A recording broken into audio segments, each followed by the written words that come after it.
Pozdravljeni v novi oddaji podcasta iz centra Ogol, kjer je nogomet veliko več kot le zmaga ali poraz. Tokrat smo ponovno na Nogometni zvezi Slovenije, kjer bomo predstavili delo vodje tehničnega sektorja Matjaža Jakliča. Tisti, ki ne poznate zadevo, tehnični sektor je največji sektor na Nogometni zvezi in je odgovoren praktično glede vsega, kar se dogaja več ali manj na igrišču. Tako da pogovor pričakujemo, da se bomo pogovarjali o vsem, kar pomaga ali izboljšuje nogomet v Sloveniji. Govorili bomo o infrastrukturi, o trenerskem delu, o inštruktorskih službah, o ženskem nogometu in še o veliko več stvareh.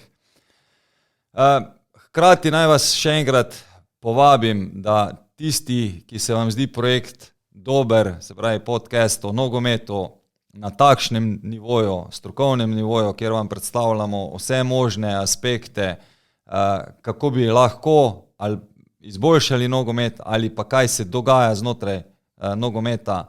Podprite nas predvsem na takšen način, da nas sledite preko YouTubea, Facebooka, Instagrama, še kje drugje.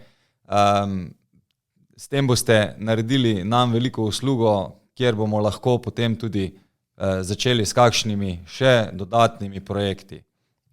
Tisti, ki ste na Applovih platformah, oddajte kakšen komentar, oddajte tudi absolutno tistih 5 zvezdic, če menite, da si jih zaslužimo. Ostali pa, ki boste komentirali, zelo vas vabim k temu, da komentirate na YouTubeu ali tudi kje drugje, da podate svoje mnenje ali pa kakšne predloge k izboljšavam. Menim, da bo oddaja zelo zanimiva. Tiste, ki zanima, kaj se dogaja ali pa kaj se bo dogajalo v Sloveniji v zvezi z nogometom, je to oddaja, ki vas bo informirala. Pa gremo v oddajo. Pozdravljeni v novi oddaji podcasta iz centra Ogol, kjer je nogomet veliko več kot le zmaga ali poraz. Tokrat ponovno snemamo na Brdu, na sedežu Nogometne zveze Slovenije. Tokrat pa je naš gost vodja tehničnega sektorja Matjaž Jaklič. Matjaž, lep pozdrav. Pozdravljen. Midva se že dosti dolgo poznava, tako da verjamem, da nama bo beseda okej tekla. V to ne dvomim. Še od tistih prvih let nogometnega razreda v Ljubljani sva skupaj bila na igrišču, zdaj pa si že kar nekaj časa tudi v pisarni. Kaj pogrešaš, delo na igrišču tudi? No, vedno, glede na to, da sem bivši nogometaš, trener, jaz sem vedno rekel v tem obdobju spomladi, ko se prvič trava pokosi, to je najlepši vonj na svetu. Tako da vonj po sveži travi je definitivno nekaj, kar pogrešam, daleč od tega, da to ni res. Je pa res, da se pač, da od takrat je že minilo več kot 15 let, odkar sva skupaj delala na igrišču, da so se stvari v življenju spremenile in sem vesel, da se zopet vidiva. In verjamem, da bova imela zanimiv pogovor.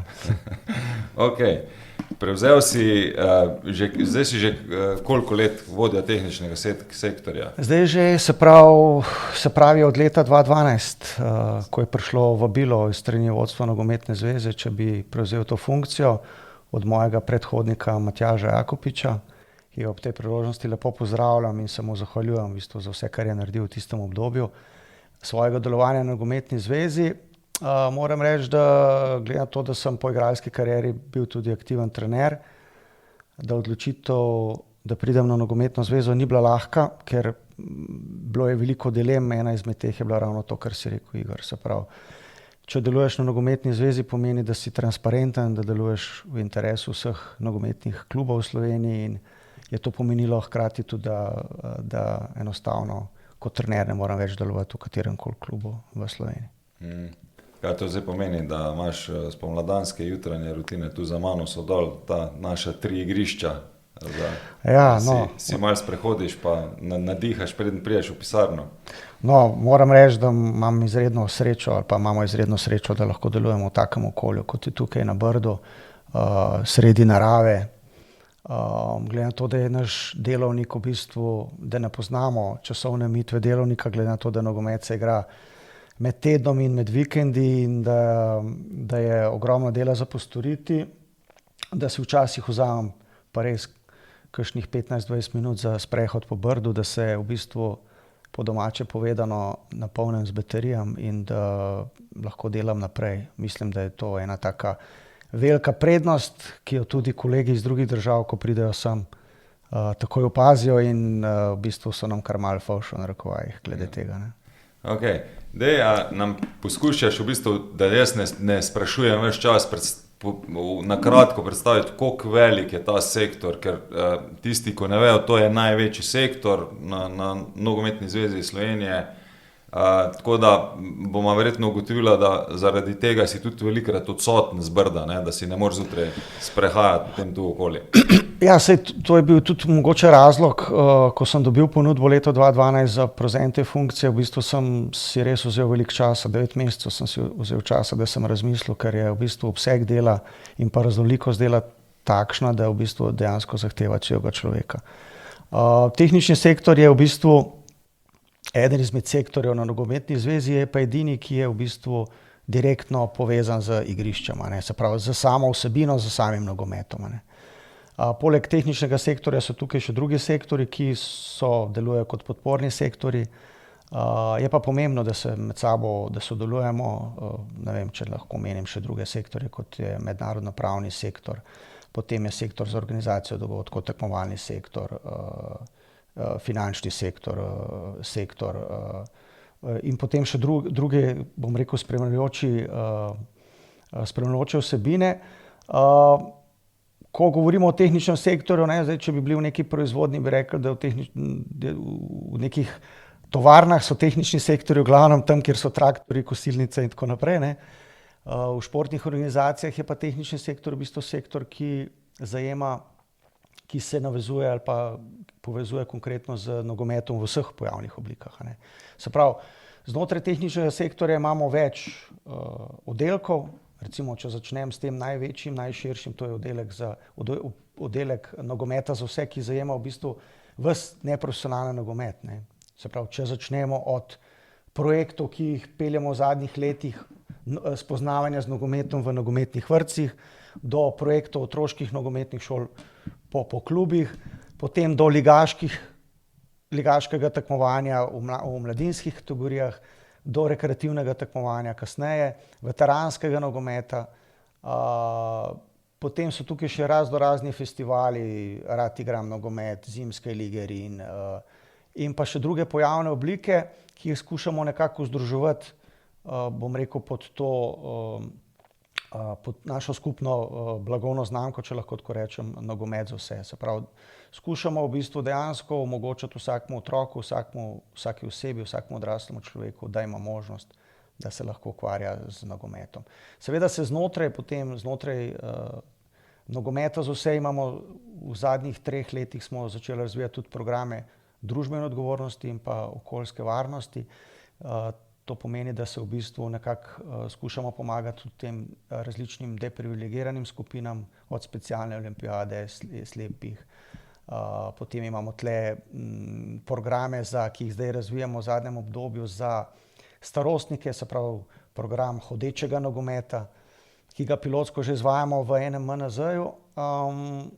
In tudi v prihodnje se mi zdi, da je naša naloga zmeraj bolj usmerjena tudi na to področje družbene odgovornosti, se pravi vključevanje vseh tistih ranljivih skupin v nogomet, kajti nogomet je le v končni fazi najbolj popularen šport na svetu in vsi ga imajo radi in bi ga radi bili del tega, bi se ga radi udeleževali, in če mi kot Nogometna zveza lahko pomagamo na ta način mogoče posameznikom ali pa tem skupinam, da se lahko vključujejo, bo to super. Ne smem pozabiti na tem mestu omeniti projekt, ki ga že od leta 2014 izvajamo skupaj z Rdečim križem Slovenije, se pravi, izvajamo na Debelem rtiču nogometne počitnice. Tam smo v bistvu tudi preko različnih finančnih sredstev izgradili tudi popolnoma novo igrišče z umetno travo, z vso pripadajočo infrastrukturo.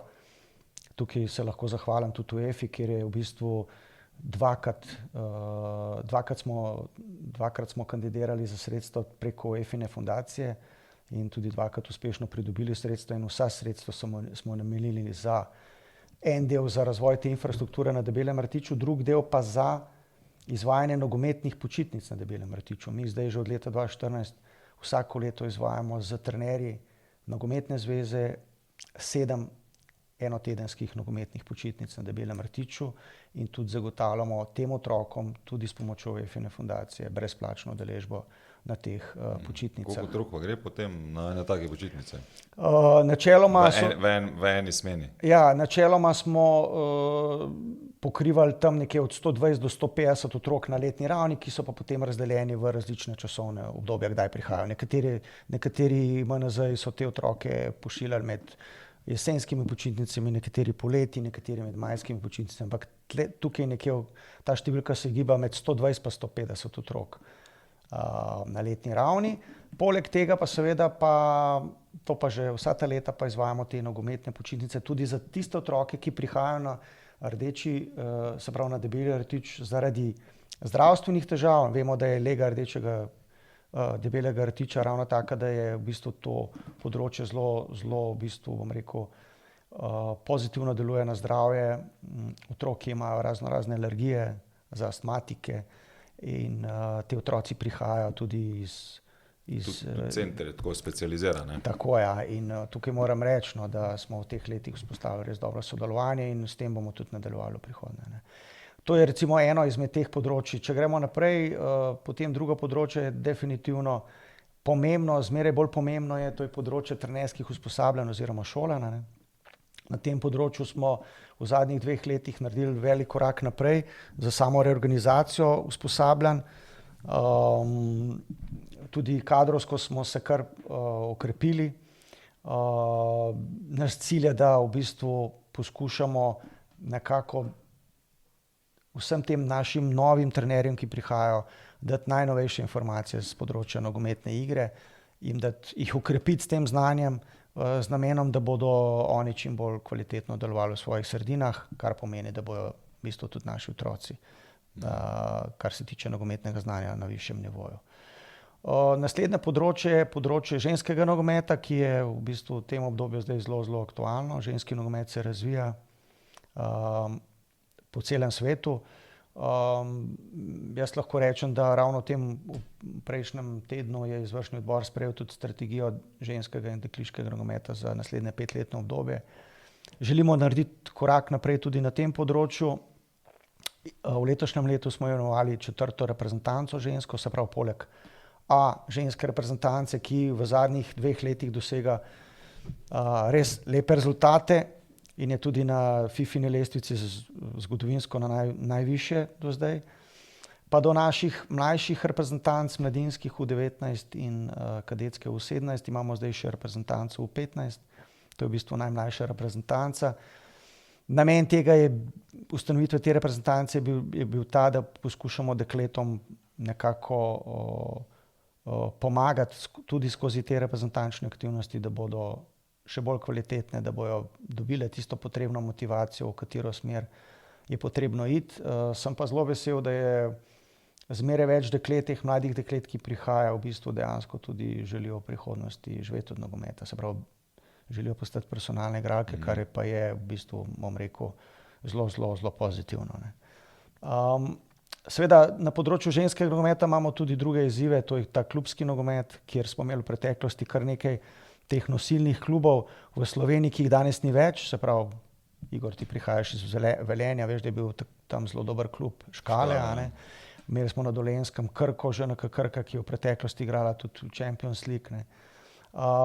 In naša v bistvu zaveza že iz pretekle strategije pa zdajšnja je ta, da skušamo na tem področju narediti korak naprej v smislu strokovnega dela v klubih, po drugi strani pa v smislu stabilizacije teh sredin, ki jih imamo, se pravi, da sredine, ki so, da jim omogočimo pogoje, da bojo lahko funkcionirale tudi naprej, hkrati pa, da v bistvu nekako evidentiramo področja, kjer pa ženskega nogometa še ni v Sloveniji, pa mogoče je nek interes, pa da skušamo tudi na tem področju pomagati, da se vzpostavijo po neki sistematiki tudi preko šol tudi mogoče neke nove ženske sredine. Ne. Znotraj tehničnega sektorja deluje potem še področje reprezentanc.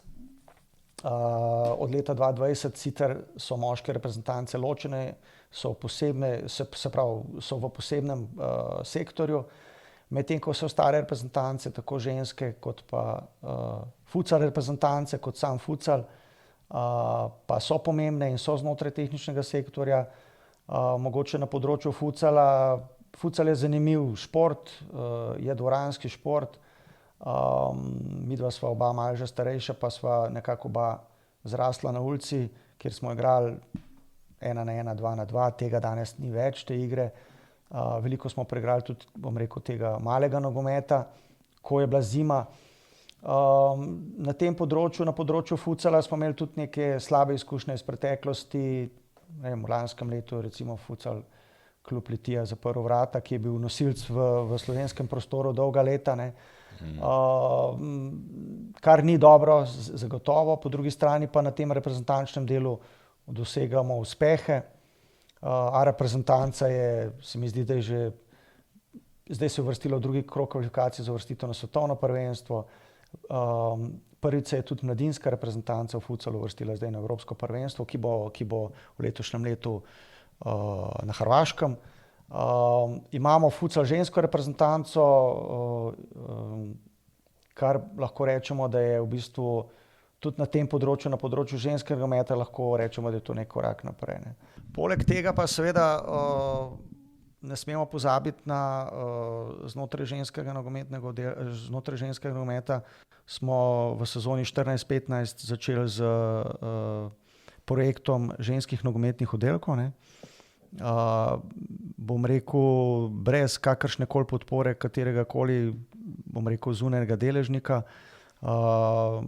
Že takrat smo menili, da je smiselno, da ponudimo dekletom, ki kažejo nek potencial večji, možnost, da imajo mogoče, da trenirajo s sebi primernimi vrstnicami ob kvalitetnem trenažnem procesu in zame ni to presenečenje, da je danes ženska reprezentanca na teh mestih, kot je, glede na to, da je ta proces, se pravi naslednje leto bo že 10 let, ne, odkar so te dekleta vključene v ta projekt,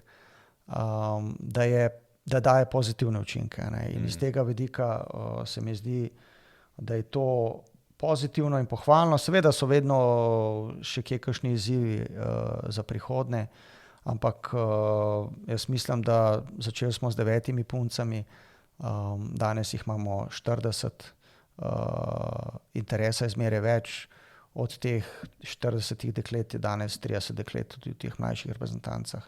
Nekateri že trkajo na vrata reprezentance, nekateri so že profesionalke, še niso dokončale šolanje, pa so že profesionalke, igrajo v tujini.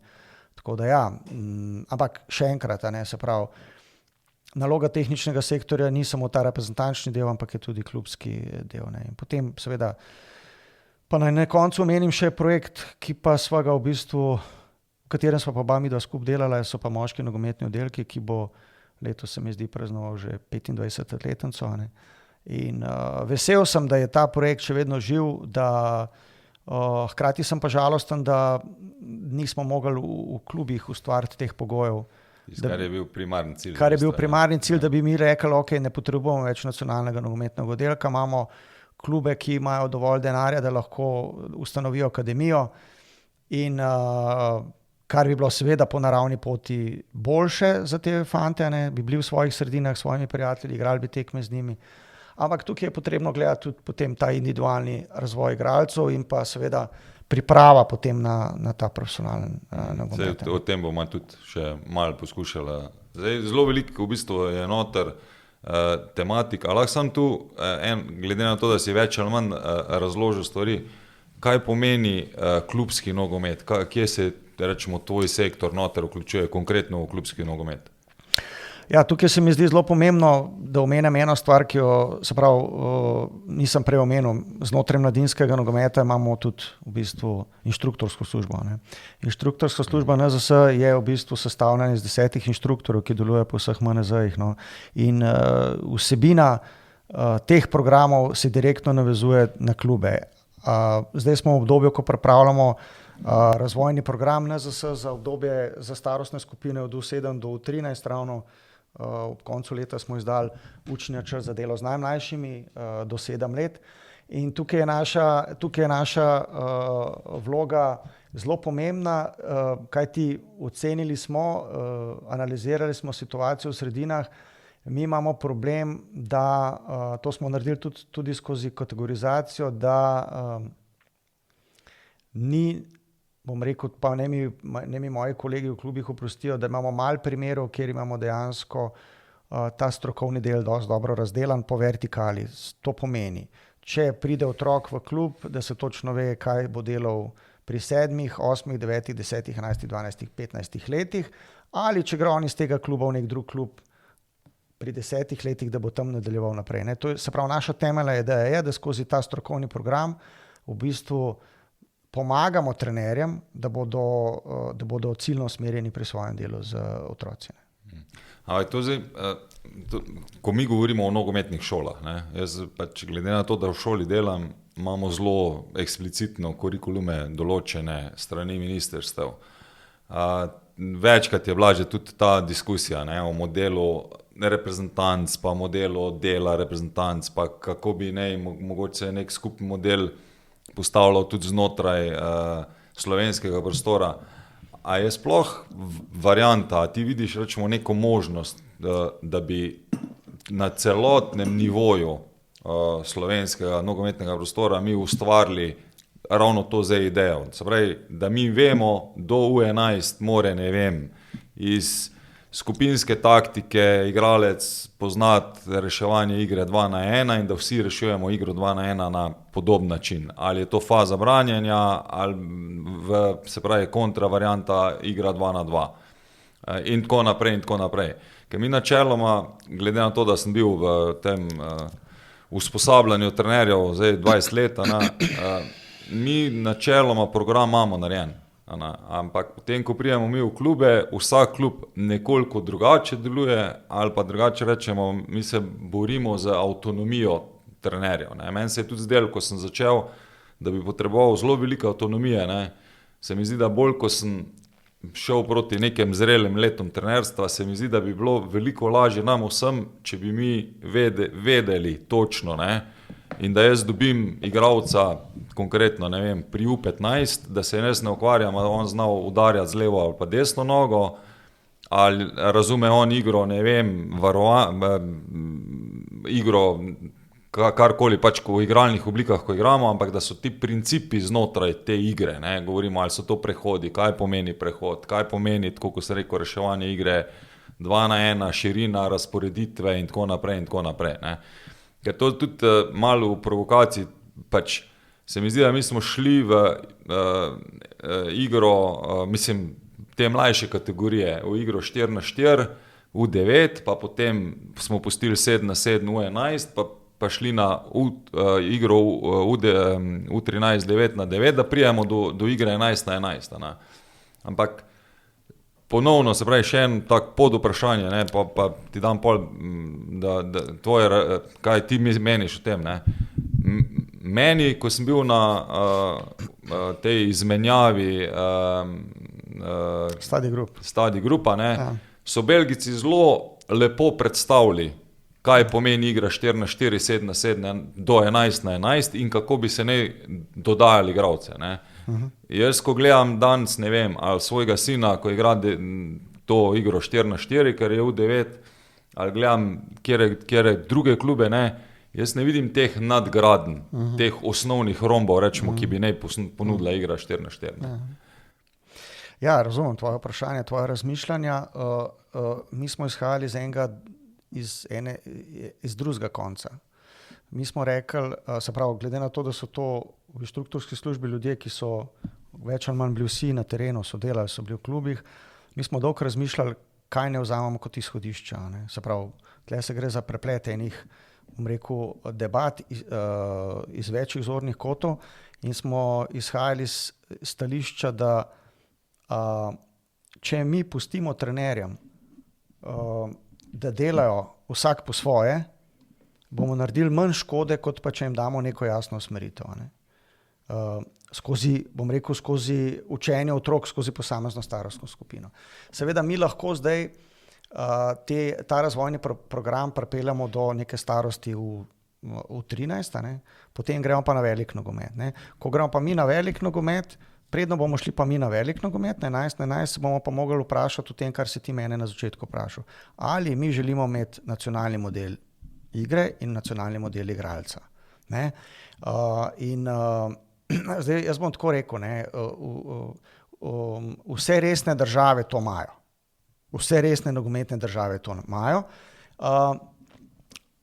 Zdaj, če pa izhajam, pa dajmo recimo primer, lahko vzamemo Nizozemce. Ne. Nizozemci so ves čas govorili sistem 4-3-3 in tako naprej, ampak oni imajo osnovni princip, mi govorimo o sistemu igre, ampak njihov osnovni princip pa je, oni pravijo master of the ball. Ne. Se pravi, oni naučijo igralca tako, da on obvlada elemente, tehnične elemente, taktične elemente, se pravi, da je on sposoben v vsakem trenutku odigrati na katerem koli igralnem mestu 11-11. Ne. In zdaj smo imeli svetovno prvenstvo, kjer so oni postavili za selektorja Van Gaala, ne, ker je on javno rekel, ne, ja, mi ne bomo igrali 4-3-3, ne, mi bomo igrali 3-5-2. Ne, on je spremenil to čist, ne, ampak on je izhajal zopet iz tega, kakšne igralce on imel. Ne. Tako da jaz mislim, da je prav, da se mi v teh stvareh, mi smo toliko majhna država, da je prav, da se o tem pogovarjamo in da ko govorimo enkrat o velikem nogometu in ko mi prijemo na ta reprezentančni nivo, jaz mislim, da je prav, da se začnemo pogovarjati o teh temeljnih principih, ki jih bomo mi zasledovali znotraj igre. Zdaj, v bistvu, Igor, jaz bom tako rekel, jaz mislim, da mi model že imamo, samo mi ga nimamo napisanega. Če mi dva izhajava iz... Jaz mislim, da ga imamo tudi napisanega. Imamo ga napisanega, ampak mi dva baveva, da ga imamo. Ne? Ampak če mi zgodovinsko izhajamo, se pravi, mi smo se v nekem obdobju odcepali od bivše Jugoslavije in potem, mislim, da v tistem obdobju je bil ravno Verdenik takrat selektor in seveda takrat se je začel ustvarjati ta model. In oni takrat so postavili model, so rekli, ok, nam je pomembno, glede na to, da smo majhni, da ne dobimo veliko golov na tekmi, dajmo postaviti in smo se postavili v fazi branjenja in smo temu rekli takrat conski pressing, kakorkoli govorimo, ali pa consko branjenje. In smo imeli nekaj izhodišča. In zdaj ti, ko se pogovarjaš z kolegi iz drugih držav, ko opazujejo našo igro, oni vse to vidijo. Prav, iz igre se vidi vaš model. Se pravi, vi ste vedno dobro organizirani v fazi branjenja. Zdaj pa, kaj bomo pa mi delali, ko dobimo žogo, ali pa kaj, ko bomo izgubili žogo, pa kaj bomo delali v fazi napada, pa kje bomo pokrivali. To so pa stvari, ki mogoče jih vsi ljudje niti ne razumejo in se bojijo in razmišljajo o modelu igre samo kot v sistemu igre. Ne. Model igre ni sistem igre, ampak je veliko več. Ne. In to so te detalji, kateri se meni zdijo zelo, zelo pomembni. Ne. Da jih mi v bistvu evidentiramo, javno prepoznamo in objavimo. Sej te principi se pa spreminjajo. Ne. Zdaj nekdo bo rekel, ja, ker je naša baza majhna, smo odvisni od igralcev, ki jih imamo. Se strinjam, ampak v osnovi neke grobe principe pa lahko imamo. Ne. Sej v reprezentanci, dokler je bil Iličić še aktiven reprezentant, je imel najbrž on nek drug status znotraj reprezentance oziroma od njega se je pričakovalo nekaj nepričakovanega.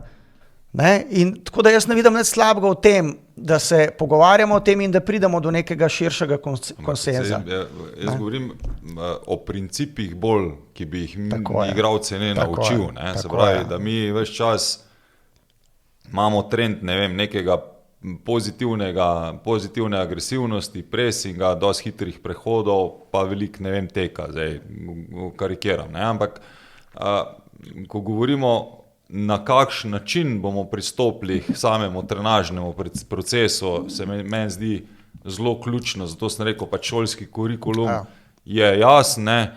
Zdaj na koncu, a bom jaz uporabljal, ne vem, igralno obliko 3-4-4 za to, da bom treniral prehod iz ene faze igre v drugo fazo igre, ali bom igral 2+4-4, meni vseeno. Ne? Govorimo samo, da so navodila, zakaj se pri nas prihaja do toliko različnih navodil, glede na to, da pa smo vsi dali isto usposabljanje čez. Ne? Ja.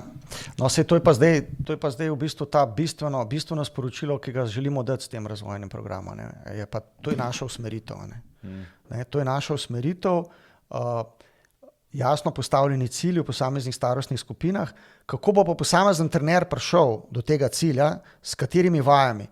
Tudi to lahko pogleda na naši spletni strani, se pravi, imamo platformo za trenerje e-trening, tudi tam lahko v bistvu vse dobi, ampak mi računamo na kreativnost trenerjev. Se pravi, da trener aktivno razmišlja, kako bo dosegel ta cilj, ker ga cilj lahko dosežeš, se oba veva. Maraton lahko pretečeš, lahko ga prehodiš, lahko ga zaveženimi očmi, skratka cilj, kako ti nekaj pot, kako nekaj dosežeš, je lahko različna, ampak cilj pa mora biti jasen. In naše sporočilo je, s tem programom ravno to. To so naši cilji v teh starostnih kategorijah. Kako te pa zdaj vi znotraj kluba prišli do tega? Je pa v bistvu čist avtonomna odločitev vsakega kluba in je tudi prav, da ne posegamo v to. Jasno pa je, da pa moramo pa zahtevati cilje v posamezni starostni skupini. Jaz sem prepričan in tudi po pogovorih z temi mladimi trenerji, ki prihajajo, oni rabijo to usmeritev. Oni rabijo to usmeritev. Druga stvar je zdaj, ko govorimo o nekih izkušenih trenerjev.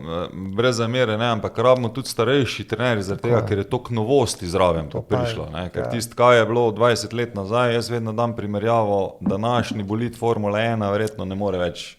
Mislim, on izpred 20 let ne more kaj veliko konkurirati, to Isak verjetno boljše je, ko spremlja Formula. Se strinja z nami. Se strinja, je pokimo. Dejstvo je, da na nogometu je toliko dinamična igra in se toliko spreminja, da v bistvu mi že v izrazoslovju, se pravi, ko zdaj gledamo nogomet, se ti pojavljajo novi izrazi, ki jih mi sploh še nimamo v Sloveniji. Tako da jaz se strinjam s tem, ampak tle moramo ločiti. Nekaj je ta učni del, kjer osnovo morajo vsi usvojiti, potem so pa te principi, ko že govorimo malo o taktičnem delu. In pač moje osebno razmišljanje je, da smo mi prehitro pridemo na taktični del. Mi pozabljamo, da je treba najprej otroka naučiti, ustrezno število ponovitev, pravilno naučiti ga, da potem lahko on to avtomatizira in lahko izvaja v kratkem časovnem obdobju in v bistvu na majhnem prostoru, kar pa je današnji reprezentančni nogomet ali pa klubski vrhunski nogomet je v bistvu stvar odločitve v delčku sekunde, kako boš ti sprejel žogo, kako jo boš podal naprej. In zmeraj bolj v to smer bo šlo. Nogomet ne bo nikdar več toliko hiter, kot je danes, ampak bo jutri že hitrejši, kot je danes. In to vidimo na vseh nivojih, tudi na področju ženskega nogometa. Tako da v to smer gre nogomet. Zdaj prej, ko bomo to sprejeli, jaz mislim, lažje bo za nas kot nogometer družino, da se bomo s tem soočali, pa da bomo dejansko šli v to smer, kajti konkurenčnost je velika. Žal. Ja, meni je tu vedno pač tako zanimivo. Zdaj smo govorili o Belgiji pa o Nizozemski, ker oni zelo podobno delajo ali pa dosti dobre podobne principe imajo, čeprav Belgijci so šli v neki svojo strujo, ampak ves čas se mi zdi, da pozabljamo, kaj so Avstrijci naredili v zadnjih 15 letih, koliko velik korak so naredili, pa se ves čas poskušamo primerjati, kar jaz menim, da je zelo prav, ampak včasih vsem pa pozabljamo, Avstrijcev je 10 milijonov, od tega je pa skoraj 10% registriranih nogometašev. Pri nas je 2 milijona, pa zdaj smo koliko naš? Na 67 000. Se pravi, koliko je to? 3%. Je pa dejstvo, ko prijemo na igrišče, bomo igrali 11-11, ampak zagotovo ne smemo pa delati tako, delajo oni, ker moramo nekaj drugače narediti, ker smo drugačni, ne moramo vse kopirati.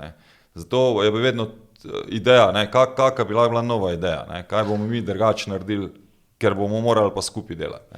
Ja, dejstvo je, da v bistvu čar tega vsega skupaj je, bom rekel, teh izobraževanj, ki jih ponuja UEFA, je ravno to, da v bistvu ti lahko vidiš, kako se dela v drugih državah. Zdaj pa pametni ljudje ne bojo kopirali modelov, ampak bojo pametni ljudje najprej prepoznali, kaj bi lahko koristilo slovenskemu nogometu in to skušali potem postopoma implementirati. Tako da, kot zanimivost naj povem, da Avstrijci šele zdaj v bistvu, oni imajo na moškem delu imajo nogometne akademije, ki so financirane strani zveze, strani pokrajine in strani loterije njihove, in to pomeni na letni ravni 2 milijona za vsako tako akademijo in oni se lahko grejo potem resen nogomet mladinski. Ampak oni mislim, da so imeli 10 oziroma 12, to se zdaj malo spreminja. Ampak oni dobijo oni dobijo koncesijo za 3 leta in potem, oziroma dobijo za 3 leta koncesijo, da imajo lahko to akademijo, po 3 letih se dela evalvacija. Ampak to mi govorimo, to pomeni, če na palec računamo 10 akademij, pa 20 igralcev v vsakem razredu, se pravi na vsak letnik, to pomeni 200 igralcev. Ja, oni se ukvarjajo tam od 15 na zgor, sploh jih ne zanima. To so naši nogometni razredi. Tako je, klubska varianta. Ampak zopet, jaz sem velikokrat v preteklosti ravno izpostavljal Avstrijo, pa so mi nekateri rekli, češ, Avstrijci, kaj bojo oni. Ampak oni dejansko so v teh 10-15 letih ta korak naprej naredili, da so nam lahko, v bistvu, da lahko damo sem kapo dol, pa spoštujemo.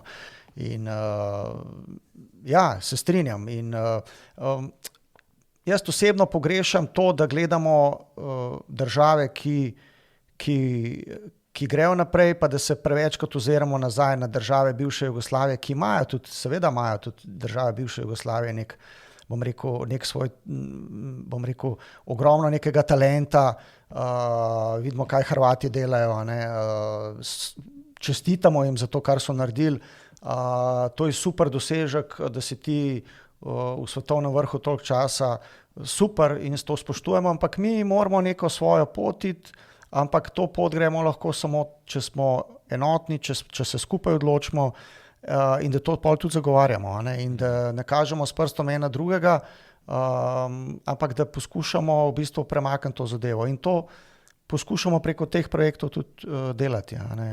Seveda je pa borba v tem najbolj globalnem športu na svetu je pa velika in na koncu ti en uspeh, neko vrstitev, neko veliko tekmovanje prinese tudi določena finančna sredstva, ki jih lahko ti potem kot zveza investiraš naprej ali v mladinski nogomet ali kam drugam. In to je zdaj, to nas pa v bistvu tako malo ločuje od drugih. In tle je recimo, zato je zelo pomembno. Ampak tu zdaj, vprav, ko skačem besedo, jaz, ko se pogovarjamo vedno, a bomo mi v klubih naredili korak proti reprezentancam, se pravi v načinu dela ali pa ideji, ki bi ne imel selektor, ali bo klub mogel skrbeti za sebe.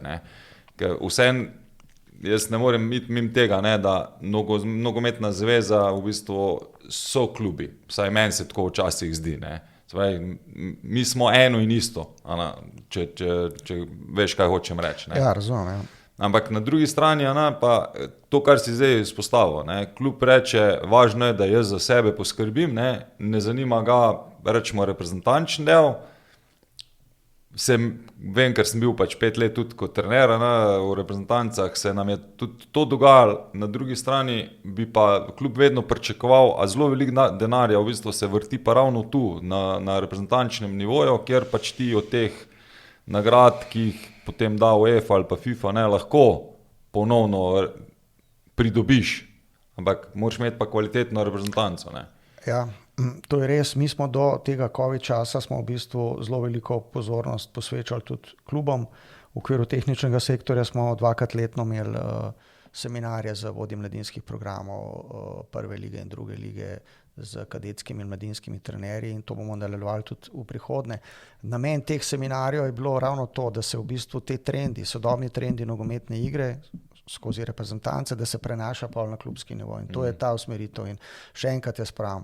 Mi smo 100-krat hendikepirani, ker smo tako majhni v smislu te konkurenčnosti, ampak ena izmed velikih prednosti je pa ravno ta naša majhnost, da se moramo povezati med sabo, da moramo en drugemu pomagati, da moramo sodelovati med sabo, ker na koncu bojo vse te sinergije, vse te energije bojo na koncu prinesle nek rezultat lahko skupaj. Jaz drugače ne vidim,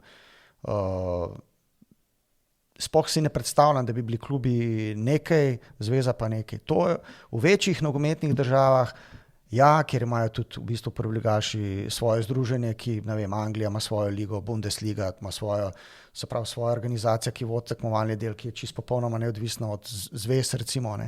Pri nas v našem prostoru pa ne. Jaz mislim, da je to edina prava pot, da se povezujemo, da izmenjujemo informacije iz tega evropskega dela. To smo v preteklosti zelo uspešno delali, tudi naše mladinske šole so se predstavljale, ne, ki so tekmovali, se pravi klubi, ki so tekmovali v UEFA Youth Champions League, so se predstavljali. Tudi oni so svoje trende prikazovali, se pravi, kaj so oni, kako so oni zdaj doživeli te tekme, kje so razlike, kje ti klubski trenerji opažajo razlike in potem ti lahko na osnovi tega narediš nek skupen korak naprej. Ne. Če bomo pa zdaj govorili samo o tem, reprezentanca je nekaj, klub je drugo, jaz se ne strinjam. Dobro, mi si res posvojimo, naši vsi igralci so klubski igralci, ne. Mi si jih sposodimo, reprezentanco, oni pridejo, častno igrajo za reprezentanco, verjamem, da vsi z veseljem pridejo, ampak v končni fazi se moramo zavedati, da te fantje se dnevno razvijajo v klubih, ne. In če bomo mi poskrbeli za to, da bo kvaliteta dela v teh klubih dobra, če bo te trenerji dobili čim več informacij, potem bodo tudi te fantje boljši na mednarodnem. Ne? Na koncu, pa če se nekdo proda, se ne proda preko nogometne zveze, ampak dobi klube nekaj za njega, kar pa je tudi pravilno in prav. A ne? Ampak tu je še ena nadgradnja zagotovo. Ne? Tako težkih tekem, ko ima igralec v reprezentanci, v klubih zelo, zelo težko, bom rekel. Ne, da je nemogoče, ampak zelo težko doseže. To pa se pol hitro nabere 10 tekem na sezono, se pravi v 4-5 letih, ko je on, ne vem, od 15 do 19 reprezentančni igralec, je to dodatnih 40-50 tekem, ki pa zelo pripomore k temu, rečemo, da se znajde potem v tem prostoru in času. Ampak jaz bi želel, ker jaz bi šel na trenerje naprej, na to tematiko, ne? Če lahko. Sem samo hotel reči, da se strinjam s tabo, da v bistvu te težke mednarodne tekme te igralce delajo, ne, še bolj dobre, še bolj kvalitetne. In tisti fantje, ki v bistvu nekako se vidijo v tem profesionalnem nogometu, oni tudi potem zaznajo, koliko morajo delati, da bojo prišli do nekega nivoja, da bojo imeli neko profesionalno kariero, da bojo mogoče šli v tujino nekoč, ko bojo zreli dovolj. Ne. Tako da moje temeljno izhodišče je, da vedno je dobro, da igramo proti reprezentancem, ki so močnejši od nas, ker to nas bo delalo boljše, bolj kvalitetne. Seveda, včasih moraš odigrati tudi kakšno tekmo zaradi tega, ker tudi nekdo drug hoče igrati proti boljšemu od sebe, ki je v danem trenutku slabši od nas, ampak jaz mislim, da je to prav, da je ta usmeritev prava, mora biti pa ustrezno skomunicirana. Ne? Ok, če gremo tu naprej na ta trenerski del. Mi da smo se pogovarjali že o nekaj težavah, ampak meni zdaj po tem koronskem času ugotavljam, da je ekstremno težko dobiti trenerja v klub. Moram reči, da jaz kar nekaj trenerjev, ki v bistvu kršijo zakon o športu, deluje v klubih ali pa klubi kršijo, ker dovolijo takšnim, ki še nimajo trenerskega usposabljanja narejenega, da lahko delajo na terenu. Pa imamo mi na letni ravni 5C usposabljanj, glede na to, da sem bil zraven, je to lahko od 28 do 32, vedno imamo trenerjev, ki se usposabljajo, to pomeni, že na temeljni ravni je en kup trenerjev, potem pa 2B-ja, ne vem, vsak, se pravi, zdaj smo imeli celo mislim, da 3 leta vsako leto, da je potem prijemo na ta UEFA Pro, pa tistega, da še enkrat povem nekaj zanima, z Istokom Kavčičem smo imeli glede teh usposabljanj, pa tudi kakšne so spremembe pripravljene, ampak mene bolj zanima, kje ti vidiš v bistvu problem ali pa rešitev za to, da bi mi imeli na eni strani več usposobljenih trenerjev v klubih, pa nič nimam proti, vsak, ki želi delati, zelo toplo priporočam, naj pride na usposabljanje, ker je res veliko dobrih informacij, pa na drugi strani, da bojo motivirani, da bojo delali, ker zelo veliko trenerjev je pa potem tudi tistih, da reče, za 300 evrov jaz ne bom šel, pa sem 4-krat na teden, pa dajem po 4-5 ur, na koncu se pa starši derejo na mene, pa ne vem, nekdo v klubu je nezadovoljen, pa da reče, nima pojma zaradi tega, ker ni 2 treninga odvodil na terenu in niti ne ve, kakšen je proces in tako naprej, verjetno si seznanjen s tem. No.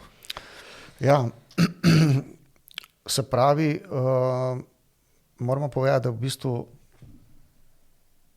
mi se kar malo razlikujemo od drugih držav, sploh, bom rekel, teh skandinavskih, angleških držav, glede zahtev, ki jih morajo imeti trenerji, da lahko delajo z mladimi v katerem koli športu. Se pravi, imamo krovni zakon o športu, ki govori da samo strokovno usposobljen delavec lahko dela, oziroma trener lahko dela z otroci ali pa s komarkoli.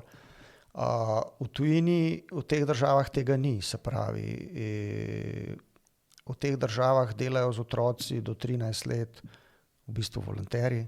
To so starši, ki naredijo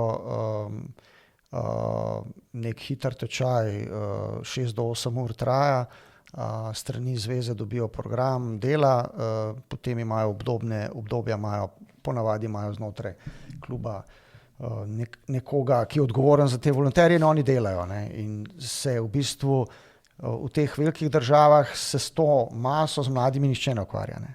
Se pravi, strokovno usposobljenih ljudi tam ni. Ne? So odvisni od volonterjev, tudi oni imajo svoje težave, probleme, ker je teh volonterjev zmer manj. Ne? Če ti vprašaš v tujini, kaj pomeni volonter, to ne pomeni, da on dela zastonj. On še vedno dobi potne stroške plačane, za gorivo dobi plačane, se pravi, on dobi mogoče več kot pa naš trener tukaj, ki dobi plačilo. Ne. Ampak in te trenerji so mogoče tam v prednosti. Ne. Se pravi, ti v tujini greš lahko, imaš že klub in greš potem delati prvo stopnjo usposobljenosti. Če ugotoviš, da je to zate. Ja, če ugotoviš, da je to zate. Se pravi, to tudi UEFA konvencija o trenerskih usposabljanjih 2020 dopušča. Mi te možnosti nimamo. Ne? Se pravi, zdaj imamo pa mi situacijo, kot si samo omenil, in jaz pač to situacijo ocenjujem kot zelo, zelo zaskrbljujočo. Da imamo ogromno usposobljenih trenerjev, da nam pa kljub temu v klubih delajo trenerji, ki nimajo strokovne usposobljenosti ali pa nimajo primerne strokovne usposobljenosti. Zdaj, kje jaz vidim težavo ali pa kje vidim v bistvu neko možnost, kako bi lahko na dolgi rok dvignili kvaliteto dela v klubih, je ta, da bi začeli na nivoju države razmišljati o zaposlovanju trenerjev na lokalnem nivoju. Ne.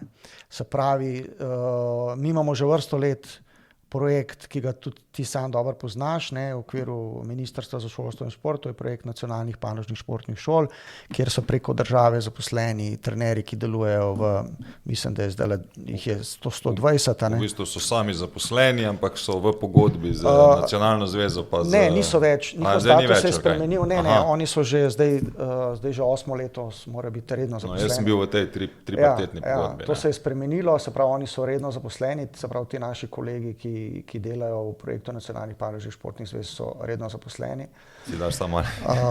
So redno zaposleni in lahko normalno delajo.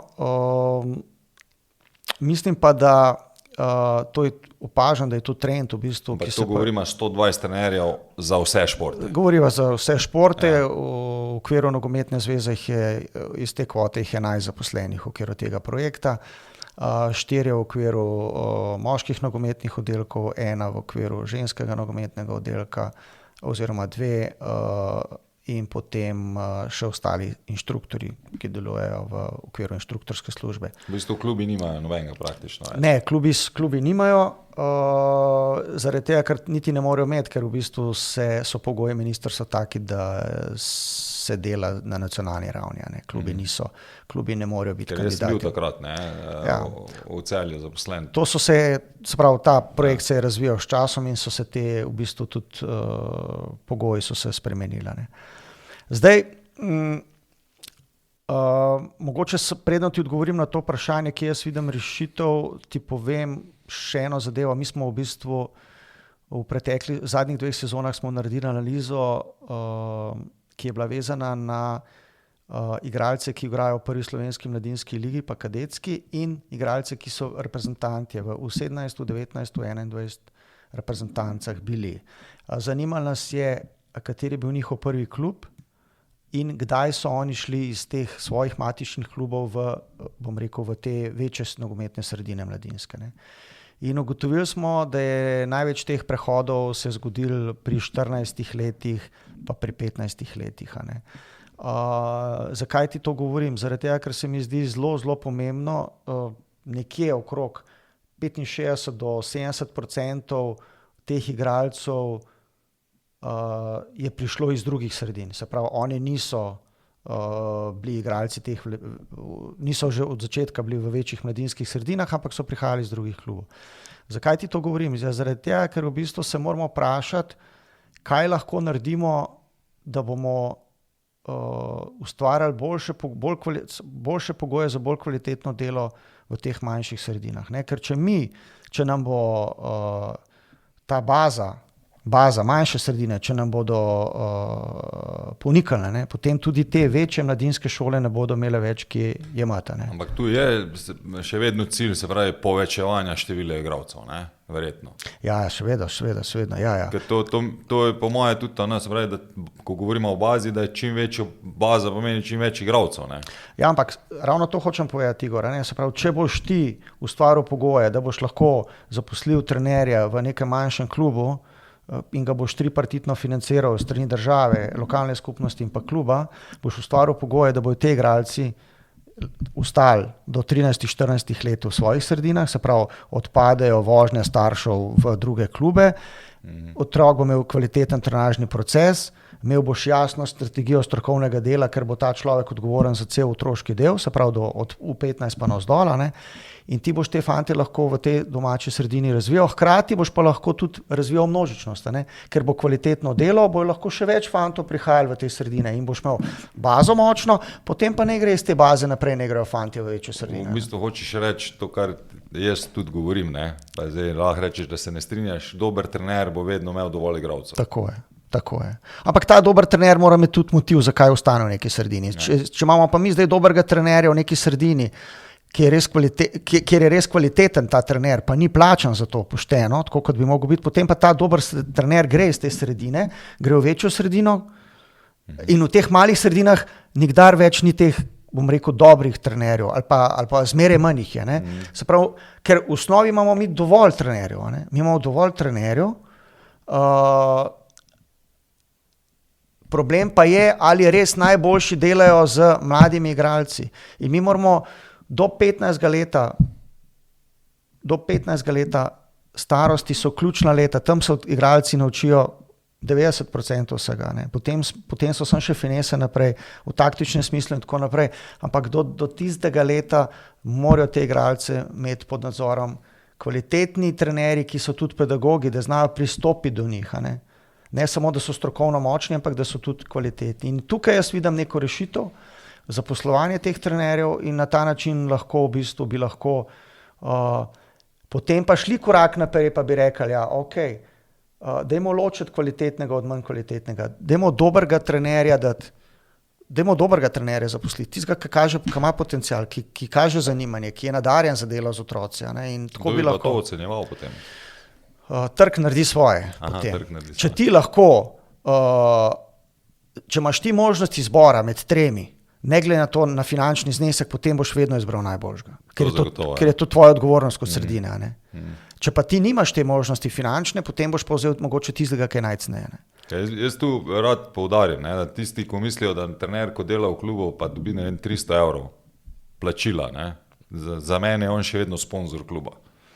Ker če greš po tisti liniji, ki bi moral iti, pomeni prispevki bojo praktično 100 evrov zdaj prišli, če še mora vzdrževati avto, pa da ima 15 ali pa 20 km, da se mora voziti vsak dan, potem vemo, koliko mu ostane, ker v bistvu teh 250 ali pa 300 evrov, ko klub plačuje, je to. Se pravi, to je in davek, in potni stroški, in vikendi, in vse ure, ko jih dela. Zato tudi malo tako, da se ve, koliko so trenerji imajo radi na koncu, ker vedno se pa najde starš ali pa dva, ki sta pa nezadovoljna, ko njegov ne igra, ali pa ker ga je, ne vem, ker ustvarja mogoče tudi odnos. Jaz, ker sem že malo bolj starejši, doskrat staršem rečem, veste, tudi jaz rabim razvit odnos. Ne razvijamo ga v 2 treningih in pač včasih ga je treba kaj ohladiti, pa bomo potem stvari peljali naprej. Ampak to isto počnemo s svojimi otroki, ko naredijo kakšne bedarije doma, vemo, da ga kaznujemo, pa mu kaj vzamemo za kak teden ali pa 14 dni in tu pač je isto. Ampak hočem reči, ravno glede teh plačil pa vsega tega, da tudi ljudje razumejo, kakšna so plačila, ker zelo malo klubov je tistih, ki si lahko privošči pošteno plačilo.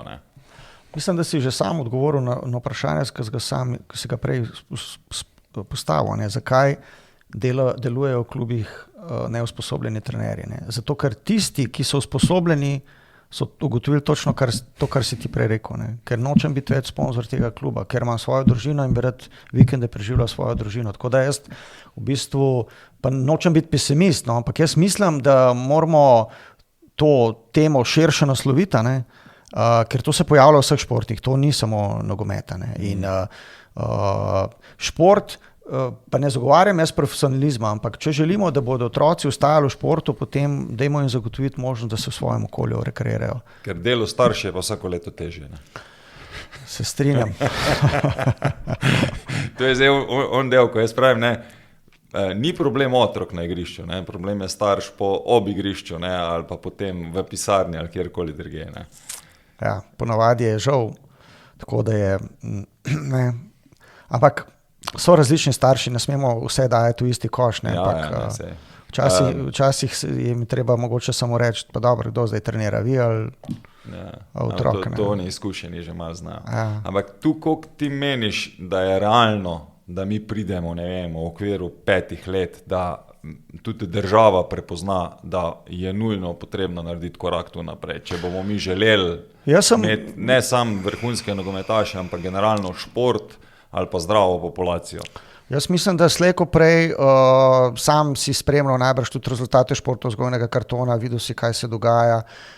Jaz verjamem, da se bo na tem področju nekaj naredil. Slišim že govorice, da ne bi se tudi v osnovne šole dodatne ure športne vzgoje uvedle, kar bi bilo super. Ne? Upam, da. To že 10 let govorijo. Ne? Ja, pustimo se presenetiti. Ja. Jaz v bistvu osebno lahko rečem, da je zame to edina rešitev za slovenski šport. Da zaposlujemo preko države, da najdemo način, seveda je to stvar širšega, bom rekel, tudi mogoče političnega diskurza znotraj države, da najdemo način, kako bomo lahko te ljudi, ki imajo znanje, ki so usposobljeni, ki želijo deliti to znanje, da jim omogočimo, da lahko ostanejo v športu, da je to njihov primarni poklic in da sam dober veš, ni ga lepšega, kot če otroka nekaj naučiš, tako kot učitelji najbrž v šolah, tudi trenerji na igrišču, ko nekoga naučiš nekaj do te potankosti, da on to obvlada in da lahko to pokaže, ne vem, na mednarodnem nivoju.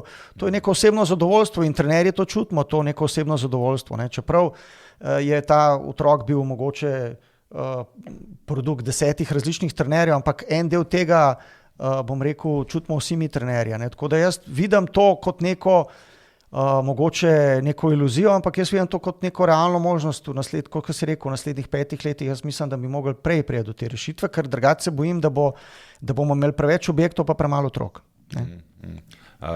Pogledal sem na uro, se mi je zdelo, da zelo hiter teče, prehiter, glede na to, koliko še bi se želel pogovarjati, ampak smo zdaj dober že v drugem polčasu, tako da veš, kakšna je ura.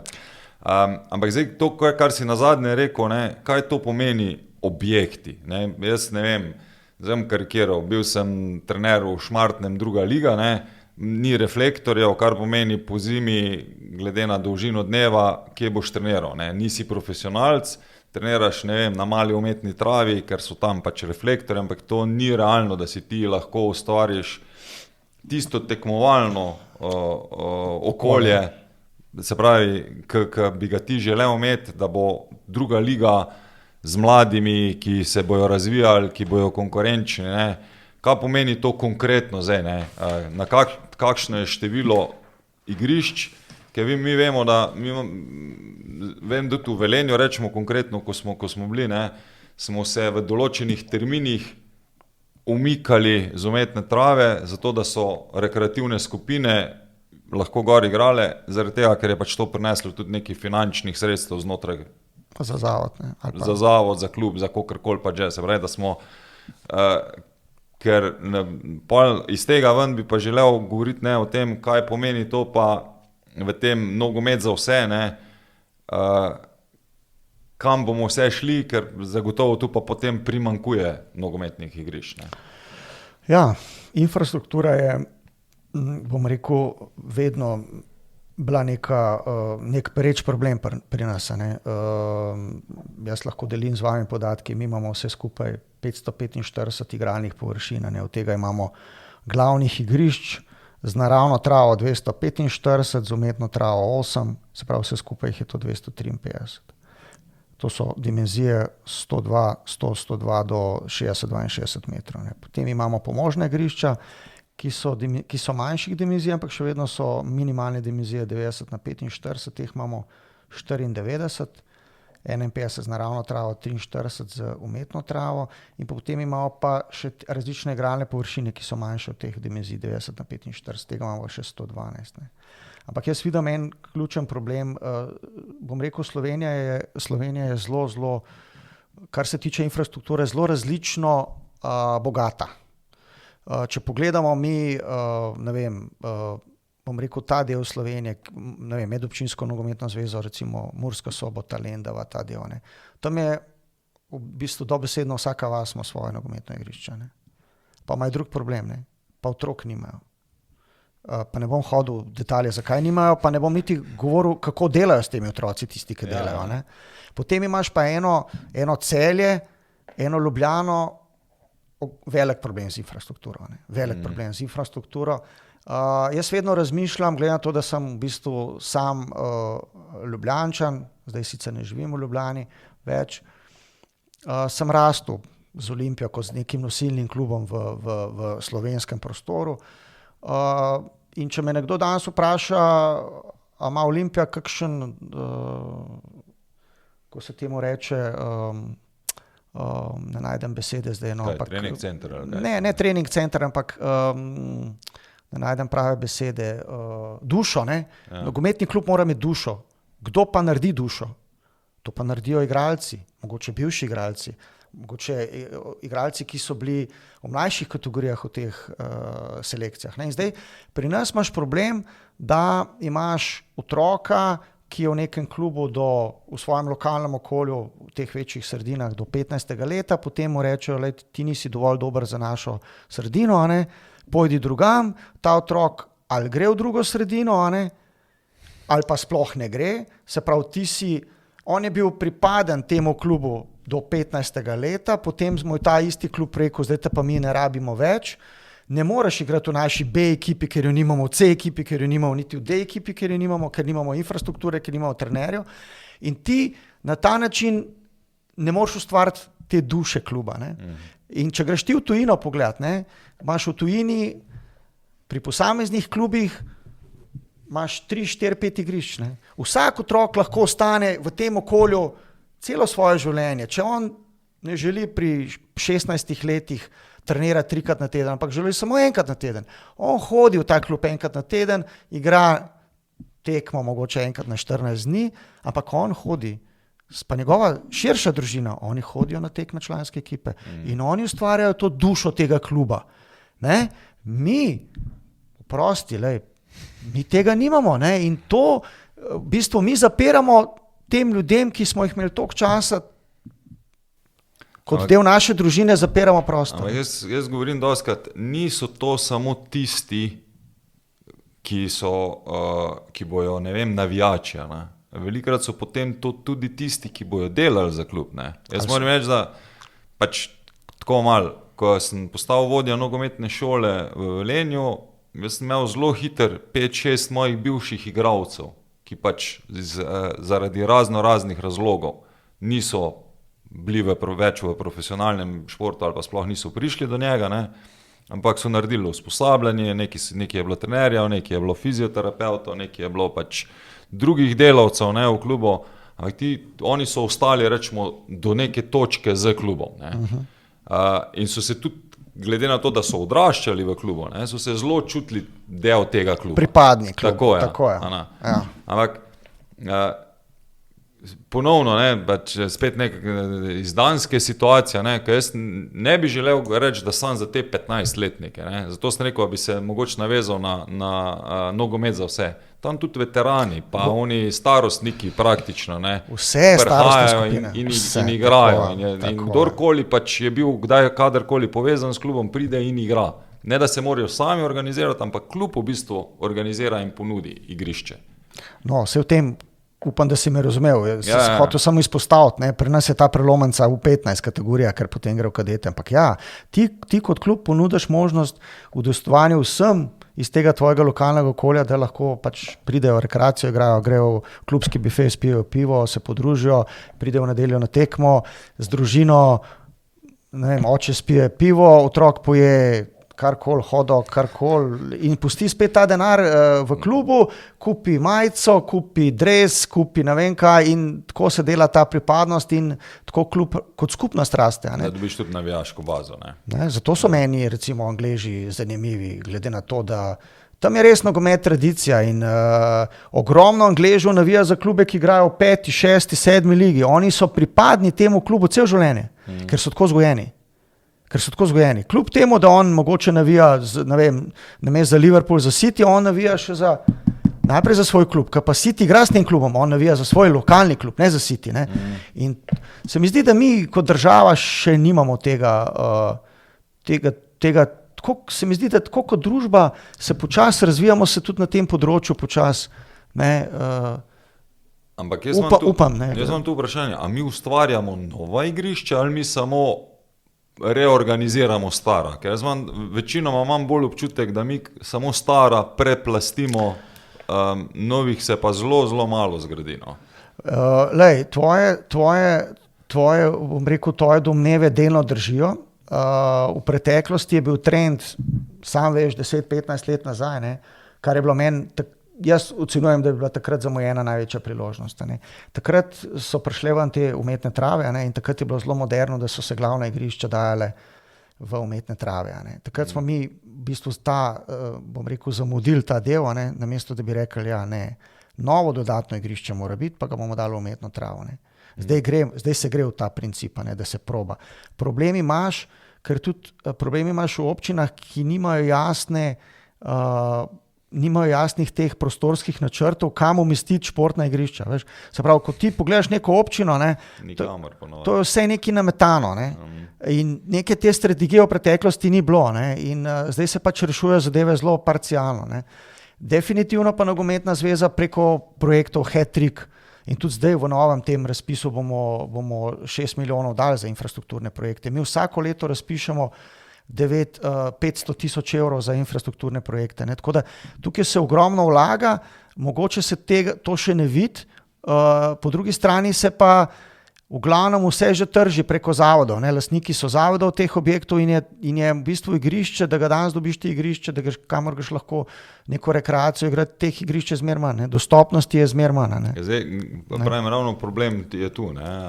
Jaz to sicer ne vem, imajo tujini tako, da so pač oni avtomatsko s članarinami si tudi zagotovijo, da lahko potem igrajo na teh igriščih ali oni tudi tržijo ta igrišča. Ampak jaz na Danskem vem, da nisem imel tega občutka.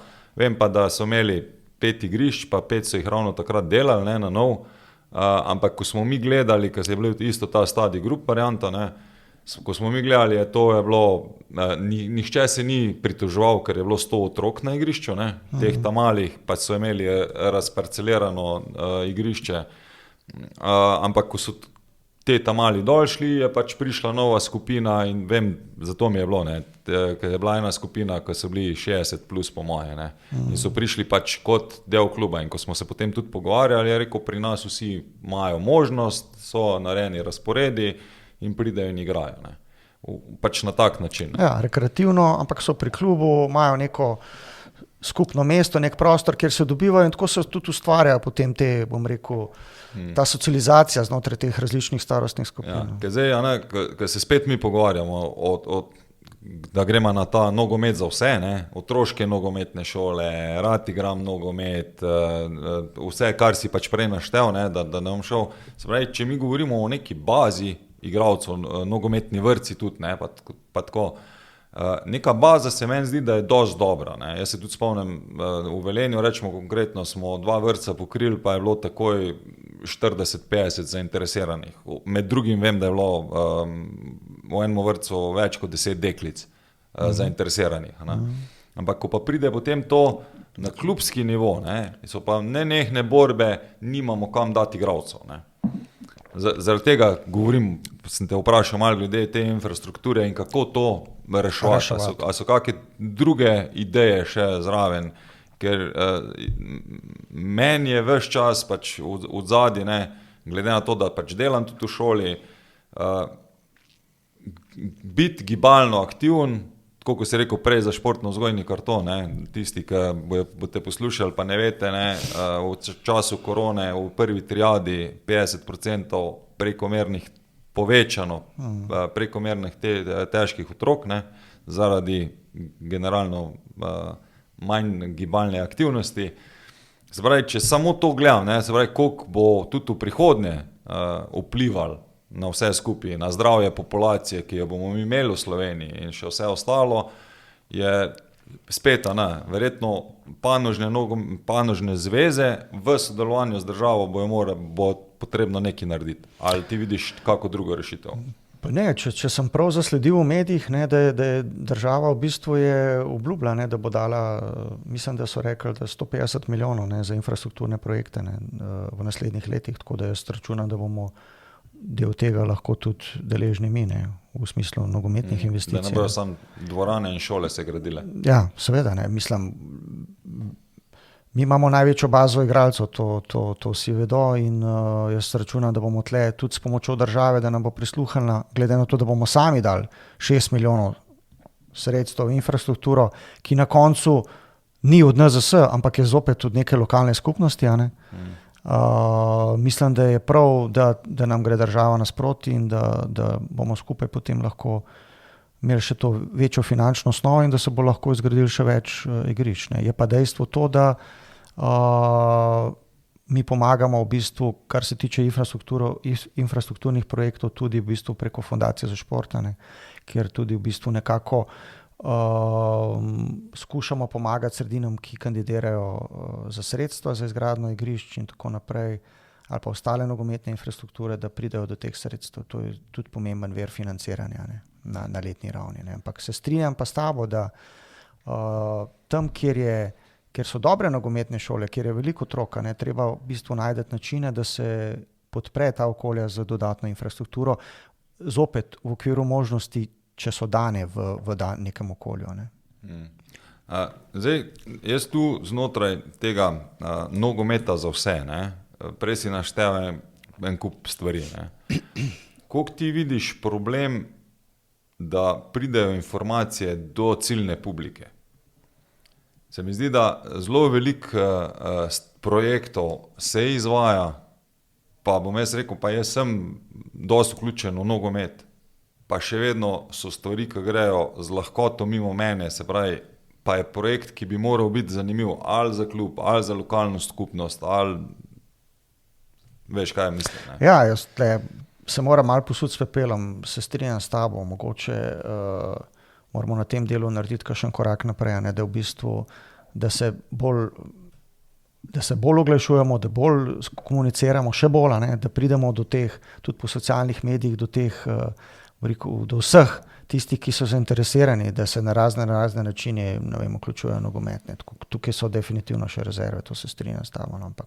Ker se mi zdi tudi, da je samo informiranje v današnji družbi mora biti precej drugačno, kot je bilo 5 ali pa 10 let nazaj. Ja, definitivno so tle dosegi na socialnih omrežjih danes neprimerljivo večji, kot so bili pa v preteklosti. In tako da jaz verjamem, da bojo moji kolegi iz oddelka za marketing, komuniciranje, da se bojo trudili tudi v prihodnje in da bomo dejansko bombardirali, ti moraš danes biti agresiven v bombardiranju z novicami. Zdaj, če so to pozitivne stvari, je to super.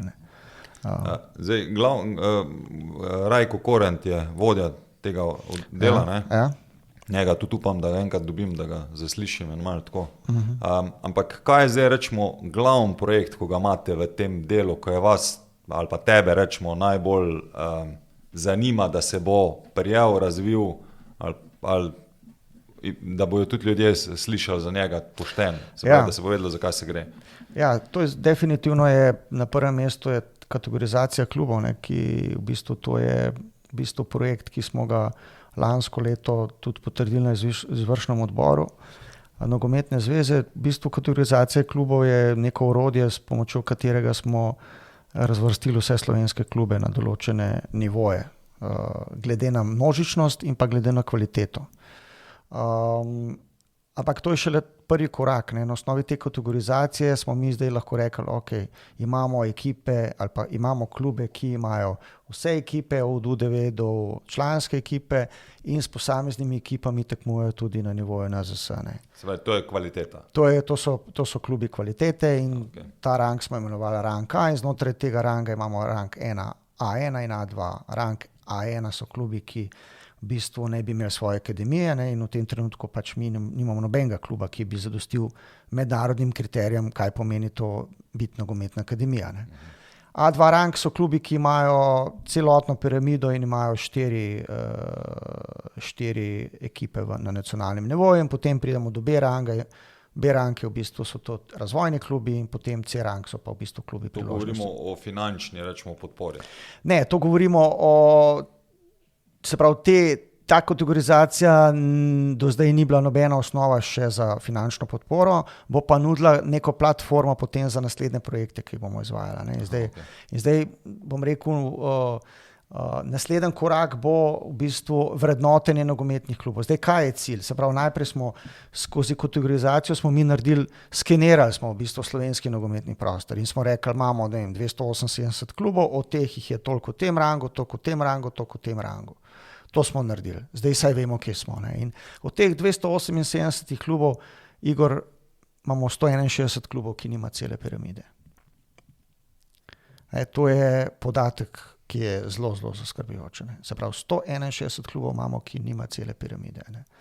Od članov pa do devetke. Ne. Se pravi, v tem se mi pogovarjamo. Se pravi, da smo nekako naredili ta razrez, postavili smo se pred ogledalo in to nam je ogledalo povedalo. Ne. Zdaj naslednji korak pa je seveda, to smo delali s ciljem, da bomo zdaj naslednji korak naredili pa kako pomagati posameznemu klubu, da bo prihajal iz enega ranga v drugi rang. Ne. Se pravi, da bo lahko nekdo napredoval. Ne. Ravno zdaj v okviru UEFA poteka tudi v bistvu tudi izobraževanje na to temo, reče se mu UEFA Club Development, ne, se pravi, zopet imaš iz tujine že posamezne primere, ne, Skandinavija, Anglija in tako naprej, oni imajo že ta sistem in skušajo potem, seveda ti rabiš pa potem tim ljudi, ki bo pomagal posameznemu klubu. Ne. Se pravi, če greva midva zdaj v nek manjši klub, ne, ki je danes v najnižjem rangu C1, ne, pa je v nekem okolju, za katerega mi predvidevamo, ne vem, ima eno osnovno šolo, ima vrtec in tako naprej, vemo, da ima potencial, temu klubu treba pomagati na različnih nivojih. Eno je marketing, eno je komuniciranje, eno je strokovni del, eno je infrastruktura. Se pravi, temu klubu, tem ljudem pomaga, da grejo oni mogoče iz tega ranga v en rang višji in ga potem nagraditi za to. Ne? Ne? To je pol naslednji ključen proces, ne? Ki je za mene ključen v naslednjih 4 letih. Ne? Kako se tega lotiti s pravimi ljudmi in pomagati tem sredinam, ki bojo želele. Se pravi, ti imaš sredine, ki nimajo znanja, pa želijo na višji nivo. Ne? Se pravi, kako se povezati z vrtci, s šolami, s krožki in tako naprej, da to potegneš na višji nivo. Ne? In to je ena taka... Višji nivo tep ni tekmovanje, višji nivo je pač organiziranost kluba in večje število otrok znotraj kluba. Tako. Ali igralcev. Vedno gledamo vsak klub posebej. Ne? Potem pa na nivoju, bom rekel, nekem nacionalne zveze, pa ti lahko nagradiš potem klub, kar rečeš, prišel si iz tega nivoja zato boš pa dobil to in to. Ne? Lahko je nagrada samo že ta podpora, da pomagaš. Ne? Se pravi, vedno je tle, imaš različne pristope, ampak temeljni, osnovni cilj je, kako pomagati klubom z znanjem, z informacijami, da bodo oni boljši, kot so danes. Na katerih koli nivojih. To je temeljna usmeritev in potem, zakaj je to pomembno? Zaradi tega, ker potem na mene se dnevno obračajo starši in me sprašujejo, da Matjaž, povej mi, moj otrok je star 7-8 let, v kateri klub ga ne vpišem. Ne? Moj odgovor je vedno isti, vpiši ga v najbližji klub tvojemu domu. Ja, pa kako? Vpiši ga v najbližji klub tvojemu domu. Potem pa, skozi to orodje boš pa ti lahko rekel, tukaj je seznam 278 klubov, ki so na teh nivojih, zdaj se pa ti odloči, kamor hočeš iti. In če bo sta klub A pa klub B na istem nivoju, klub A je blizu njega, klub B pa 10 km stran, ni potrebe, da hodi klub B, ne bo v klubu A. Ne? Ja. To je recimo en tak izziv za prihodnje, dolgoročni izziv, kjer v bistvu, po mojem mnenju, lahko celotna nogometna družina veliko pridobi. Je pa zopet veliko odvisno od ljudi v klubih.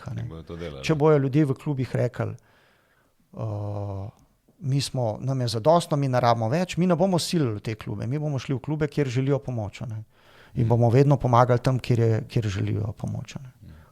Z znanjem, seveda. Ampak zdaj, glede na to, da si rekel, da pri nas ni nobenega kluba, ki bi imel akademijo.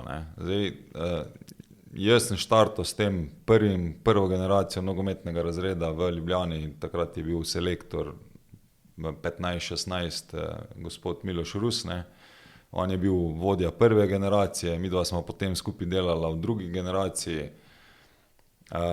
Kolikor je meni bilo znano takrat, bi moral ta projekt živeti 8 let, nekje, in potem bi v bistvu morali klubi to zadevo prevzeti. Zakaj se v Sloveniji ni prijel? Jaz sem bil potem v bistvu še v edinem takem projektu, ki je bil v Celju. Jaz vem, kaj je meni predsednik takrat rekel, v smislu, da je predrago in da nismo dobili nobenega igralca ven iz tega, kar žal moram reči, da ni bilo res, ker je tudi na koncu en reprezentant Roman Bezjak ven zlezel. Vem, koliko igralcev je ven zlezlo iz teh nogometnih oddelkov v Ljubljani, tudi za igralce, tako kot je Miha Zajc, ko smo ga imeli, rečemo mi v podcastu, pa nisem vedel. Tudi vem, da so zdaj 4-5 igralcev, ki je igral v reprezentanci. Ko gledamo ženske oddelke, ko si jih prej omenil, je 3/4 reprezentance verjetno zdaj sestavljeno že iz teh deklet, ko so obiskovali nogometni razred. Meni je pa najbolj zanimivo, da z vsemi temi, ki sem jaz pač imel možnost delati, in v Celju, in v Ljubljani, predvsem to, da so imeli občutek, to vem tudi, da je Miha, zato sem ga tudi omenil, rekel, da so se prvič srečali, kako bo izgledal profesionalni način življenja v nogometu. Se pravi, od jutra do večera ti posvečaš, vmes je sicer šola, ampak glavno je, da ti si pripravljen za nogomet. In da vse podrejeno temu, da boš ti boljši, kar pomeni, kdaj bi ne spal, kaj bi ne jedel, kakšne bojo obremenitve se že povečujejo, nisi več na 3, 4 ali pa 5, tako kot je v klubih. Sicer klubi to drugače rešujejo, ampak vseeno, se pravi, to je bil pač Miha, je bil eden, pa je bil, ne vem, Jaka Bijol, ko je v reprezentanci, pa je Žan Krničnik. In Krničnik, ko smo ga tudi že imeli, pač mi Jure Balkovc, isto smo imeli, se pravi, vse smo že imeli v oddaji, ampak vsi so zelo podobno govorili, se pravi, priprav te, kaj te čaka v nekem profesionalizmu, kar pač doma mamina kuhna ne naredi. Oprosti, ko sem zdaj dolg, ampak še en, ko se je prej govoril, iz katerih okolij in itd., mi smo imeli isto oddaje narejena tistega, ko je zanima mene, ena boljših oddaj, pa mislim, da se Isak tu strinja, doktor Jožef Križaj, kjer je delal analizo, iz katerih okolij prihajajo naši reprezentanti, se pravi od U15 do A reprezentance, kjer je bilo zelo zanimivo to, predvsem ta podatek, ko smo se prej pogovarjali, prvi prestop pri U15 nekje, on je sicer predvidel, da bo večina teh igralcev iz velikih klubov, pa žal ni bilo tako, večina igralcev prihaja iz manjših klubov, ampak da so ti prestopi, pa na koncu rečemo, da ta naša prva kadetska mladinska liga so pa zelo, zelo pomembni bili za to, da je nekdo potem prišel tudi do profesionalnega nogometa. Ja, poznam to raziskavo od dr. Križaja. Odgovora na tvoje vprašanje v bistvu na začetku enoznačnega nimamo. Jaz imam pač svoje mnenje, da je mogoče kakšen klub, ki bi lahko to naredil, zamudil to situacijo. Po eni strani pa tudi razumem, če gledam zgodovino razvoja slovenske nogometne lige po osamosvojitvi, je bil ves čas fokus samo v članskem nogometu. Mi smo imeli, se spomniš, 21 prvoligašev smo imeli, od Potrošnika, 21 prvoligašev smo imeli v prvi sezoni. In ves čas je bil fokus v tem članskem nogometu, tudi v smislu financiranja teh ekip, sponzorjev in tako naprej. Pozabljal se pa ta mladinski nogomet. In jaz ne bi rekel, da naše te mladinski klubi delajo slabo. Jaz vedno rečem, oni delajo mogoče, ne bom zdaj ocenjeval neposredno delo trenerja, ampak bom rekel, da delajo v skladu z danimi možnostmi. Ne, se pravi, pa smo pri infrastrukturi, pa smo pri plačilih, pa smo pri vsem drugem še. Tudi s tem, da se pač ukvarjajo, da igralec pride, ne vem, da je pojedel 10 minut pred treningom še burek ali pa samo sendvič, pa je potem mogel pač trenirati. Ne, to treba biti korektan do vseh teh trenerjev, ne, in jih sploh ni potrebno kriviti. Pravim pa, da v bistvu za ta miselni preskok, da v bistvu, jaz menim, da zdaj prehajamo v to obdobje, ne, se pravi, ta korona, jaz mislim, da je zdaj vse nastrezala, ne, da je v bistvu ta sponzorski denar, ki prihaja do klubov iz različnih podjetij, je zmer manjši, ne, in da bojo slovenski klubi zmeraj bolj odvisni od domačih igralcev. Ne. In zdaj mogoče prihaja zdaj ta moment, da bo fokus še več na teh mladih fantih. Ne. Zdaj imamo enoten evropski trg, ne, tujcev več ni v smislu prihoda iz EU-ja. Ne.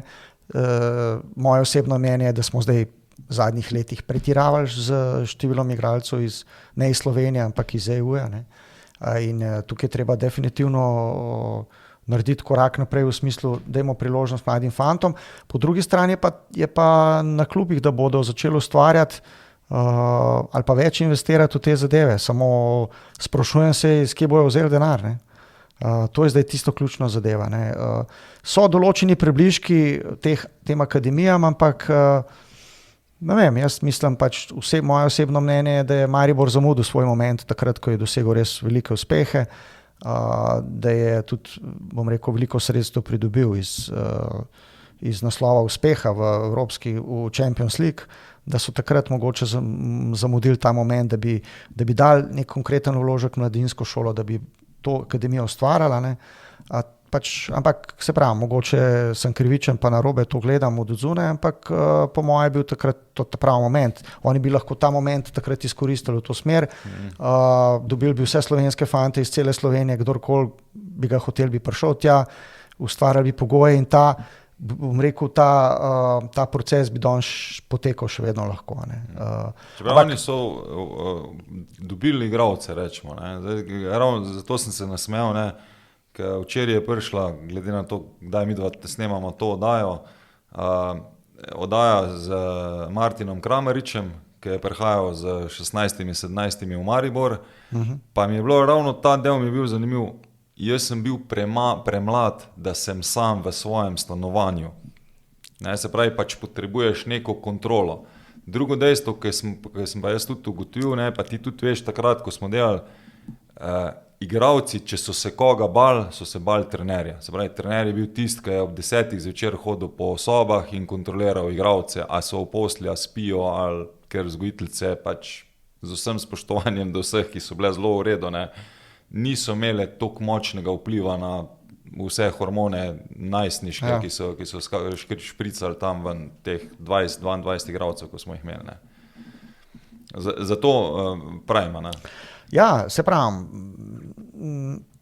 zato, ko se pogovarjamo o neki pravi akademiji, moramo vse to upoštevati. Ne? Ni zdaj to si ti... Kaj pa standard, rečemo, strani UEFA, kaj more zagotoviti klub, da lahko reče, da je to kot akademija, ne? Ker Domžale pač govorijo na koncu, da imajo svojo akademijo, ampak to ni akademija. Zakaj ni? Ja, tukaj je kriterijev ogromno. Ne. To je tudi recimo ena izmed stvari, ki jih bomo znotraj te kategorizacije zdaj delali. Eden izmed prvih projektov bo ravno postavitev kriterijev za nogometne akademije. Ne. Se pravi, da bomo mi tem našim klubom dosti jasno pokazali, kateri so tisti kriteriji, ki jih morajo izpolnjevati, da se lahko pogovarjamo tudi v mednarodnem okolju o tem, da je to nogometna akademija. Ne. So neki približki, kot si samo omenil ta primer od Martina, ne. To je recimo ena taka zadeva, ki se v neki resni akademiji ne more dogajati. Ne. Se pravi, da je otrok samo v stanovanju ali pa s prijateljem. To ni akademija. Ne. Se pravi, ti moraš poskrbeti za šolski del, moraš poskrbeti za nogometni del in moraš poskrbeti za ta tretji del, ne, osebni del. Ne. To mora biti ves čas vse pod kontrolo. Ne. In to ni enostavno. Ne. In to ni enostavno, zato rabiš pa zelo, zelo veliko ljudi. Ne. Se pravi, na šolskem delu, na tem delu v bistvu v internatu, rabiš potem v nogometnem delu In tudi, se pravim, tle na tem področju mislim, da imamo še rezerve in da bomo v prihodnosti, upam, da se bo... Šole so pa dosti pripravljene iti v take stvari. No, vse to je super, ne. Se pravim, če se bo najdel ta nek konsens, ne, med tem delom, ne, šolskim delom pa nogometnim delom, bo to super, ne. Jaz mislim, da je to neka realna ali pa mora biti neka realna opcija za naše mladinske šole v prihodnosti, tiste, ki hočejo malo bolj izstopati, da grejo v to smer, ne, da pač bodo ciljno šle v to smer, da mogoče nadgradijo ta nivo, ki ga imajo zdaj, ne, do nekega višjega nivoja in da na osnovi tega lahko v bistvu tudi potem v končni fazi več pridobijo, ne, na račun, ne vem, odhodov teh mladih fantov, ki bodo nekoč šli v tujino. Čeprav moje mnenje je, da pač, če imaš ti akademijo, potem ni razloga, da bi fantje odhajali pri 16-17 letih v tujino, če imaš ti ustvarjene vse pogoje. Ne, To je spet tisto, kar si prej govoril. Ne? Zdaj, če bo to je isto moje mnenje, ne? Če bo mali klub ponudil trenažni proces, pa vsebino, takšno kot mogoče nek malce oddaljen večji klub, vem, da po lastnih izkušnjah, no, še igralci vedno ustraja v domačem okolju, ker se boljše počuti. Ne? In verjetno tu bo zelo podobno. Ne? Če boš ti pač mu ponudil celotno sliko podobno, kot je profesionalizem, tisti, ki bojo pač prihajali lahko v te elit skupine, ne? Bojo verjetno tudi tu ustajali noter. Ja, jaz se strinjam s tabo. Jaz še vedno pravim, da posamezniki še vedno lahko odhajajo pri 17-18 letih, če se čutijo dovolj mentalno močno. Ne. Mi moramo nekaj vedeti, da v bistvu otrok gre prvič, ko gre v tujino, v neko konkurenčno okolje, kjer se mora vsak dan dokazovati. Ne. Zdaj, če gre on samo to okolje, ne. On je prepuščen sam sebi, on če ni odrasel človek, ne. On je mladostnik, on rab imeti nekoga, ki bo ves čas ga usmerjal, ne. Tudi v tem prostem času. Ne. In tukaj so te zadeve, se pravi, plus to, da je on vržen, se pravi, nek mlad fant, ki gre danes 17 leti v Italijo, pride v nek klub, v trenažni proces, kjer so fanti celega sveta. Ne. Ali pa poglejmo primer Benjamina Šeška, recimo. Ne, pa je bil pred njim Dario Kolobarič tam, ne, pa ni šlo, ne, pa ni šlo. Ne. Tako da tukaj, to, kar si prej rekel, ne, ko si se pogovarjal s temi fanti, ki so bili v nogometnem oddelku, pa so danes reprezentanti, so si rekli, ja, mene je ta nogometni oddelek pripravil do tega, da sem vedel, kaj pomeni biti profesionalni nogometaš. Zdaj tudi dekleta, da tako, nam kakšne krivice naredi. Ja, ampak tujina ko greš ti enkrat v tujino, ti nisi pripravljen na to. Ne. Ti si vržen v to vodo. Ne. Ti nimaš pol več tam mami, oči, ni več tega, ti si v tem morju in moraš splavati. Ne? In to je ta velika razlika in jaz mislim, da je slovensko okolje, slovenska liga super priložnost za to, da se slovenski fanti tukaj razvijajo in mi imamo par lepih primerov, ne vem, poglejmo enega Benjamina Verbiča. On je šel pri 23 letih v tujino, dal je celo slovensko ligo čez, zdaj v tujini že toliko in toliko let. Skratka, da se tudi skozi slovensko ligo prijeti, ne vem, pa še kar nekaj takih zgodb. Ne. Tako da vprašanje je vedno... Iz te generacije Verbičeve, zdaj se malo včasih pol spet šalim, ne. Takrat je tudi športni direktor rekel, da je ena soba najdražja potencialna soba v Sloveniji. Ne. So bile ravno to, ne. Se pravi, družili so se Verbič, Vrhovc, Zajc, se pravi, to so skupaj bili pa še Bajde. Bajde. Ja. In ti štirje v bistvu so vsi naredili zelo lepe kariere, praktično razen Bajdeta, tudi si reprezentanti, tako da, ampak ponovno, skozi zelo podoben proces so šli, ne, tudi skozi podoben način dela in tudi razvojno preko razen Benja, preko druge lige Interbloka, pa potem rečemo prva liga, pa tako naprej, ne. Tako da mi je, rečemo, tudi ta del mi je zelo zanimivo, ampak zdaj, če pa vse skupaj v tem nogometu za vse, ne, govorimo še pa o ženskah zraven, ne, kaj bomo mi mogli narediti, da bo slovenski prostor sprejel, da je nogomet tudi za dekleta? Ali misliš, da že to sprejema, pa da imamo druge problem? Ker tukaj sem rekel, ne vem, mi lahko v vrtec gremo, bomo tako imeli v enem vrtcu 10 deklet, ko bojo igrale nogomet. Ne? Ampak potem, ko so pa malo starejša, ne, jih pa zelo, bom rekel tako, če niso v nekem resnem procesu spet, ne, se verjetno isto s fanti dogaja, ne, pač saj, kolikor jaz opazujem. Bodo pač šli ali v drug šport, ali bojo pa pustili šport. Ne? Ker vseeno želijo biti pa obravnavani resno, vsi želijo imeti neko kvalitetno vsebino. Jaz mislim, da se nekje opaža in pri fantih in pri dekletih tam nekje v tretjem letniku srednje šole se že opaža, ne? Takrat začnejo vagati, gremo v neko resno zgodbo ali ne. Ampak a se tu število deklet povečuje v nogometu ali ne? Ja, ali stagniramo? Ne, stagniramo ne. Mi imamo danes, 3500 registriranih igralk, ne. Zdaj seveda vprašanje je, koliko je od tega aktivnih, ne. Ker imamo, danes imamo 17 nogometnih sredin, ne, okoli, od tega imamo 6 okoli, kjer imamo pač celotno piramido. Ravno v tej novi strategiji smo v bistvu se lotili tega problema, kako v bistvu pomagati sredinam, ki bi se na novo razvijale, ne, se pravi preko nekih centrov za dekleta. Po drugi strani pa kako pomagati ženskim klubom, da se stabilizirajo. Ne. In mi na področju ženskega nogometa sofinanciramo vodje mladinskih programov. Ne. Se pravi, prispevamo del sredstev za plače teh trenerjev, ki delajo v klubih, ki so odgovorni samo za ta za mladinski del ženskega nogometa, ne, piramide v klubih. Ne. Na ta način želimo v bistvu stabilizirati trenerski kader, ki bo delal bolj usmerjeno pa bolj sistematično. Seveda je pa tukaj še en kup ukrepov, ki jih bomo izvajali v prihodnje, vse s ciljem, da stabiliziramo te sredine, ki jih imamo zdaj, se pravi, da klubi ostajajo, da se ne ukinjajo.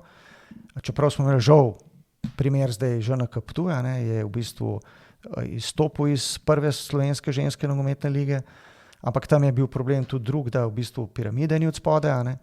In jaz še enkrat pravim, prava pot je, da se začne od spodaj, se pravi, da gremo preko osnovnošolskega programa potem do članske ekipe in ne obratno. Ok, zdaj imamo en tak primer tudi zdaj v Ljubljani, ŽNK Ljubljana ima sicer člansko ekipo, pa ima tudi nekaj mladinskih selekcij od spodaj, ampak se pravi, mogoče v Ljubljani to lažje, ker je baza igralk večja, večja gostota prebivalstva.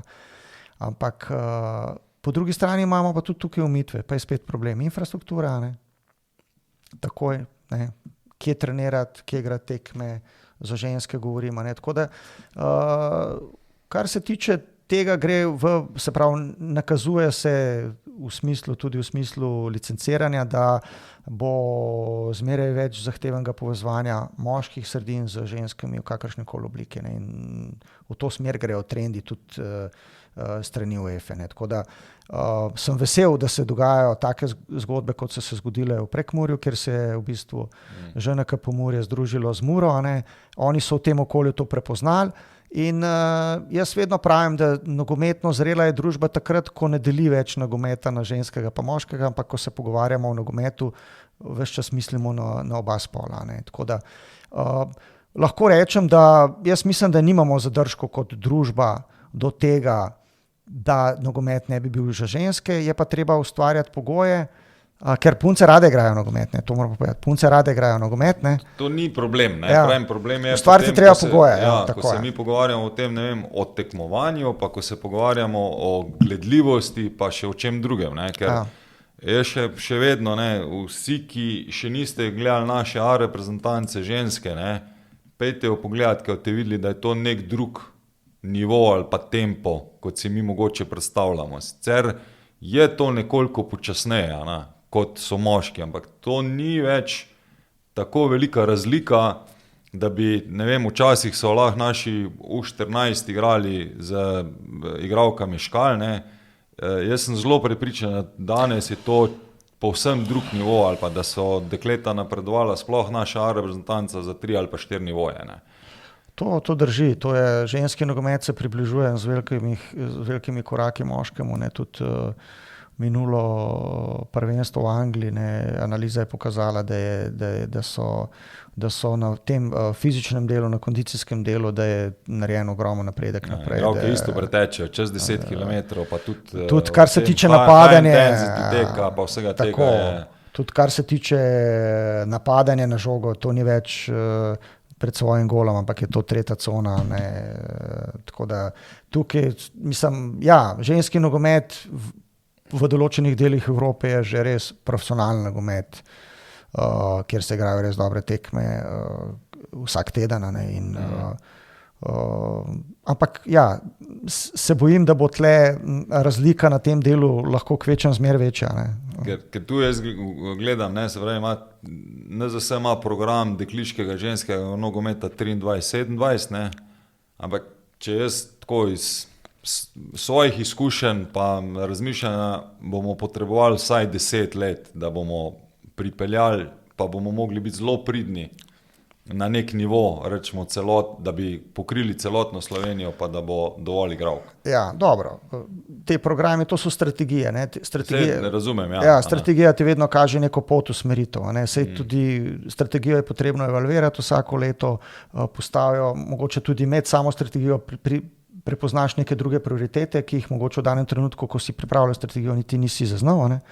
Tako da to je neka usmeritev, to ni, mi zdaj pač pripravljamo te zadeve, že, to mislim, da je že 4. strategija ženskega nogometa, ne, tako da imamo neko pot, neko jasno usmeritev, s katero tudi komuniciramo do klubov in želimo iti po tej poti.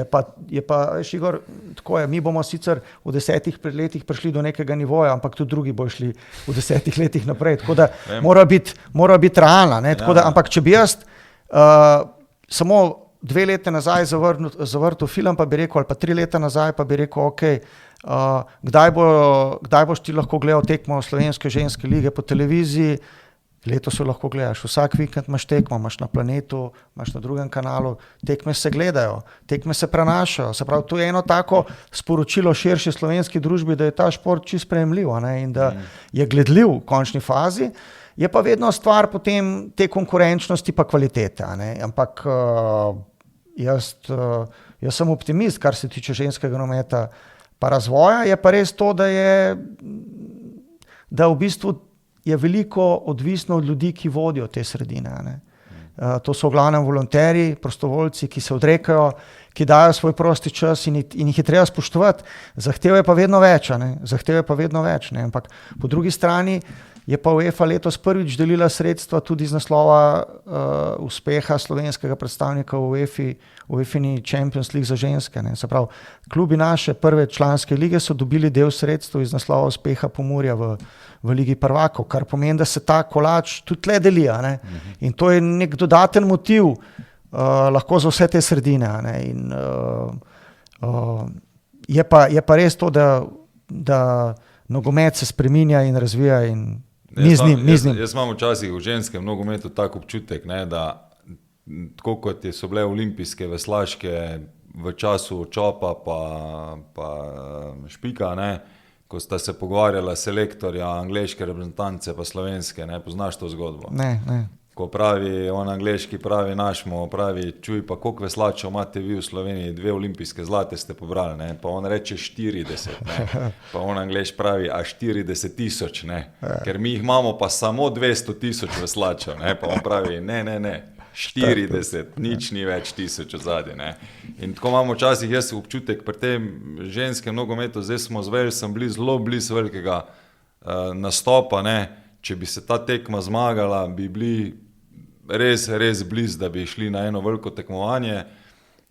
Se mi zdi, da pa vseeno ženski nogomet pa ni številka 1, tako kot je mogoče v skandinavskih državah, ne, nogomet ženski številka 1 v ženskem športu, ne.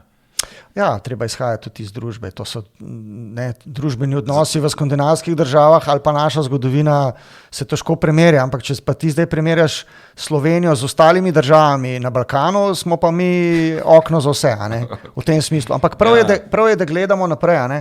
Jaz vedno pravim, prav je, da gledamo naprej, hkrati se moramo pa tudi zavedati naše trenutne zmožnosti pa naših omejitev. Ne smemo preko tega iti, ne, pa reči, lejte, zato kaj imajo oni, zakaj mi nimamo, ne. Ampak, glejte, naša A-ženska reprezentanca je nastanjena na Brdu v hotelu, ki ga uporablja samo še naša moška A-reprezentanca in trenira tukaj na Brdu. Se pravi, če bi 2 leti nazaj zopet rekli, a je to mogoče? Je, ne?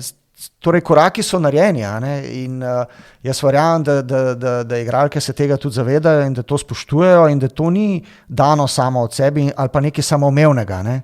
Tako da v tem duhu moramo tudi delati naprej, iskati rešitve, biti realni v določenem časovnem okviru, ampak vedno iskati rešitve, ne, ker če ne bomo iskali rešitev, potem se bomo ustavili, ne, ampak Igor, ti dobro mene poznaš, veš, kakšen sem, tako da kar se mene tiče na vseh področjih delovanja nogometne igre, bomo ves čas iskali rešitve,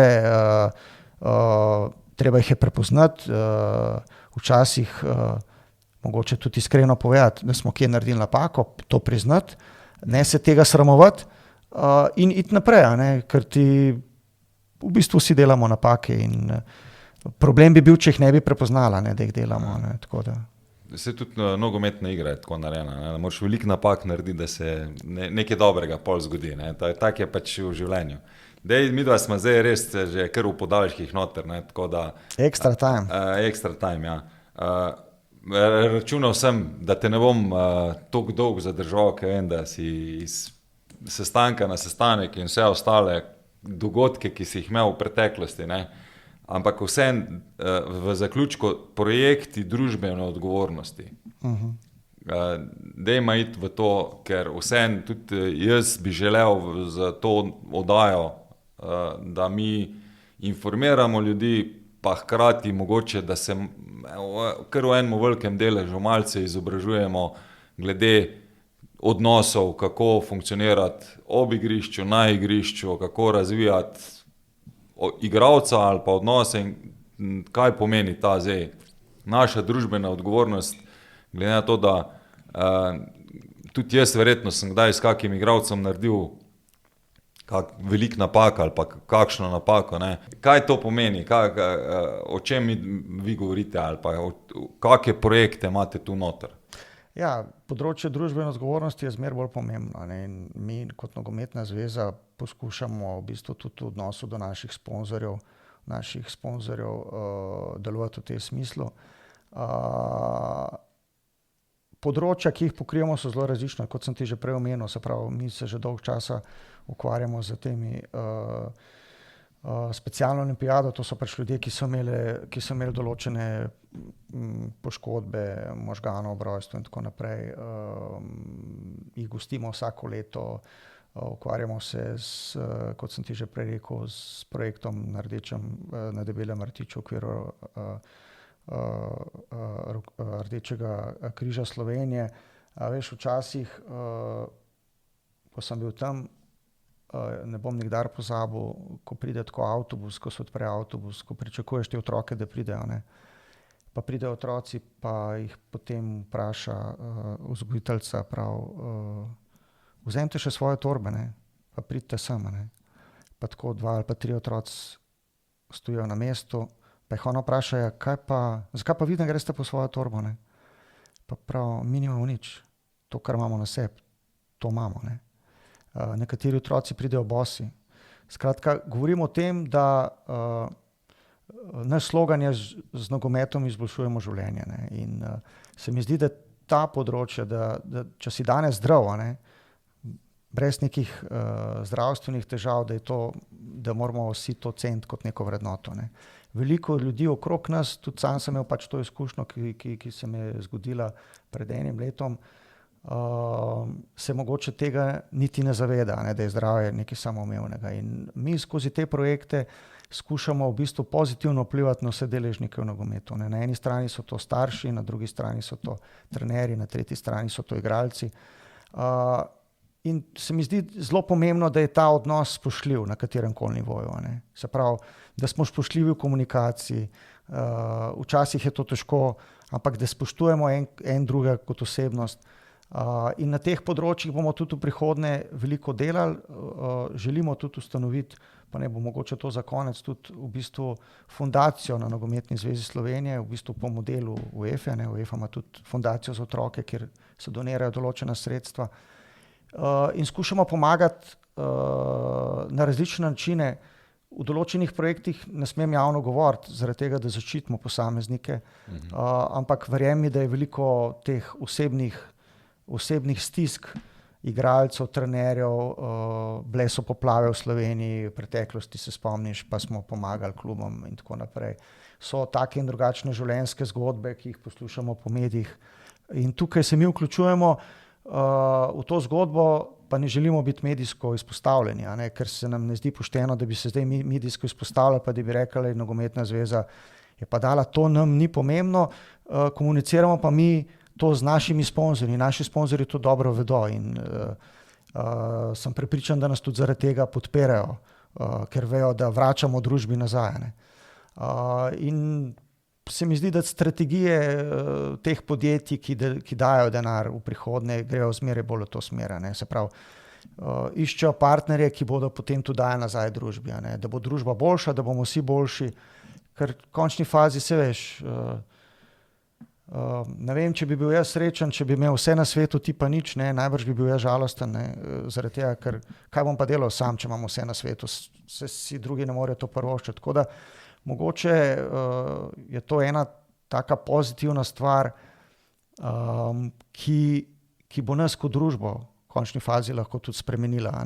Da pozabimo na to, nekje je ta vrhunski nogomet, kjer šteje rezultat, kjer so astronomska izplačila igralcem, kjer določeni klubi, vidiš, kaj se dogaja, hočejo ustanoviti svojo ligo, hočejo iti nad nogomet. In tukaj moram reči, da je naš Aleksandar Čeferin, ki je danes postal ponovno predsednik UEFA, naredil en velik korak naprej, da je to ustavil, ker to ni lahko ustaviti, ker kapital, tukaj je vloga kapitala res velika. In ta evropski model športa je res naš model. Mi ne moramo gojiti enega zaprtega sistema športa, to, kar imajo Američani, recimo, ker se mi zdi, da bi to ubilo bit našemu razmišljanju v športu. Mi vedno rečemo, nima problema, če nekdo boljši od nas, mu damo roko in on napreduje, jaz ostanem tle ali pa grem dol, nazadujem. Smo tako vzgojeni, medtem ko pa, se veš, ameriški model športa je pa narejen na šovu, na biznisu, na kapitalu odzadnje. In tako da se mi zdi, da nas čakajo veliki izzivi v prihodnosti, ampak ne smemo pozabiti pa nekaj, da tako kot si ti, pa tako kot sem jaz, vsakič, ko sem stopil na igrišče, sem stopil zaradi tega, ker sem rad stopil na igrišče, ker sem bil vesel, da sem stopil na igrišče, ker sem bil strasten v tem, kar sem delal, pa kar delamo. In dokler imamo to strast v sebi, veš, Igor, potem jaz mislim, da nas ne sme biti ničesar strah. Ker ta strast nas pelje naprej, da gremo čez svoje zmožnosti, da mogoče tudi v pozitivnem smislu čez zmožnosti, da znamo povezovati ljudi med seboj, da jih znamo pohvaliti takrat, ko treba. Se mi zdi, da to manjka v vsakdanjem življenju. Veš, mi kot družba se mi zdi, da znamo zelo hitro pokritizirati, zelo premalkrat pa znamo pohvaliti. Če je nekaj dobrega, da nekomu rečemo, super. Ampak to je naša družba. Tako. To je naša družba, ampak jaz mislim, da lahko vsak nekaj na tem naredi. Pa ti lahko eno šalo povem, za konec, da se malo nasmejamo. Doma imam kamin, pa ga po zimi tudi kuram na drva in sem letos prvič od našega lokalnega kmeta naročil drva in so bila ta drva super. In sem prejšnji teden jaz njega poklical in on dvigne telefon, pa je rekel, Janez moj ime, sem rekel, Janez živijo, jaz bi ti samo nekaj rekel, pa je on rekel, kaj? Sem rekel, Janez, ta drva, ki sem jih pripeljal, so bila super. Pa je rekel, ti si pa prvi, ki si pohvalil moja drva. Pa to ne pomeni, da bom drug let ceneje dobil ta drva, ampak hočem reči, da včasih hvala, super, dober si, odpre marsikatera vrata ali pa polepša marsikater dan in mogoče nam tega včasih zmanjka ali pa premalo pomislimo na to. In dajmo biti hvaležni za vsak dan, ki ga imamo možnost doživeti. In skozi programe družbene odgovornosti skušamo polepšati dan točno tem ljudem. Pa smo pripeljali zdaj na tekmo reprezentance ljudi, ki so slepi, pa smo jim interpretirali tekmo, ne, se pravi in oni, ko bi ti gledal to mimiko teh ljudi, ne, jaz sem mislil, da so oni spregledali, ne, oni to, mimika obraza se je spremenila, oni so bili v tekmi. In zdaj predstavljamo si samo, koliko njim to pomeni, ne. Koliko njim to pomeni, oni še danes najbrž o tem govorijo, ne. In tako da, ja, dajmo probati, če le imamo možnost vračati družbi nazaj po svojih močeh, ne. Mogoče samo ne z denarjem včasih, ampak mogoče s tem, da nekoga pohvališ ali pa mu pomagaš iti skozi stopnice ali pa skozi vrata. Ne. Pa da ta respekt, ko ga UEFA toliko promovira tudi, ne, da spoštujemo vse akterje, vsi. Ker najbolj jaz pogrešam še vedno tiste na tribuni, da bi malo pokazali spoštovanje do igralcev, zato je tudi pa trenerjev, pa vseh ostalih delavcev, ne. Na drugi strani pa se pravi igralci, da pokažejo spoštovanje med sabo do vseh navijačev, ki podpirajo še koga drugega zagotovo zraven. Pa da imamo res mogoče, zato jaz mislim, da je res dober slogan, ki ga imamo tudi v oddaji, ne, da nogomet je res veliko več, kot le zmaga pa poraz, pa da tudi skozi vsako oddajo to dokazujemo. No. Jaz upam, da si užival. Ma ja, super je bilo, hvala, ker si mi dal možnost, da se malo pogovoriva, da pač poveva določene stvari. Meni je bilo super, upam, da bo tisti, ki bodo poslušali, mogoče kaj zanimivega zopet zvedeli. Ja, in hvala tudi tebi. To je nam glavni cilj, ne? Da širimo tudi mogoče ta zakulisja, ki novinarji mogoče nimajo dovolj časa, ne? Ali pa si ga premalo vzamejo. Tako smo se pogovarjali, ne. Anžeta Bašla smo imeli isto oddaje, tako da smo tudi poskušali malo njihov del predstaviti. Ampak ja, zagotovo, ko si me vprašal tudi na začetku, ne, veš, tu imamo dovolj časa predstaviti, kaj počneš, kako počne te stvari na zvezi, ne. Pa da imaš res en zelo velik sektor, pa zelo velik te družbene odgovornosti. Tako da jaz upam, da boš uspešen tudi naprej. No. Hvala, Igor, stvari se dnevno spreminjajo, je pa res to, da pač moram reči, da delamo v neki taki res veliki športni organizaciji, kjer smo dosti povezani med sabo, moramo sodelovati med sabo in v glavnem večina ljudi je, bom rekel, pozitivnih, želi sodelovati in je strastnih do nogometa. Zato sem vesel, da sem dobil to priložnost, da lahko delam na nogometni zvezi, čeprav sem prej delal druge stvari, pa bi jih tudi danes lahko delal, če bi želel, ampak ja, je ta strast, jaz vedno poskušam sebe poslušati in dokler je ta ogenj v meni, ne, potem ni dvoma, da delaš tisto, kar želiš, kar te veseli, ko pa ta ogenj ugasne, je pa potem pač mogoče čas za kaj drugega, ampak ja, v meni je ta ogenj še kar močno, kar velik, tako da jaz upam, da v končni fazi, da bo tudi ta reprezentanci uspela, ne, in da bomo lahko kot družba na koncu, jaz sem prepričan, jaz sem vesel za vse uspehe tudi ostalih športnih panog, sploh kolektivnih panog, ki so jih dosegali v minulem obdobju, od rokometašev, košarkašev, odbojkašev, to so super zadeve. Ampak jaz, Igor, ti garantiram, da edini šport ali pa edino uspeh nogometne reprezentance lahko poveže celo Slovenijo. To ti pa garantiram, ker enostavno je ta šport toliko zanimiv, ker je tudi logično, ker največ ljudi sodeluje na igrišču, ne, jih je le 11 in je toliko teh kombinacij možnih in jaz sem optimist in verjamem, da bo letošnje leto uspešno za slovenski nogomet. No, uspešno naprej v projektih, pa upam, da res tudi ponovno na velikem prvenstvu za reprezentanco. Ostali pa se vidimo kmalu, spremljajte naš kanal, komentirajte, delite, predvsem, če podpirate naš projekt, še enkrat YouTube, sledilce rabimo, zato da bomo lažje tudi kakšne druge stvari delali na našem kanalu. Se vidimo kmalu, adijo.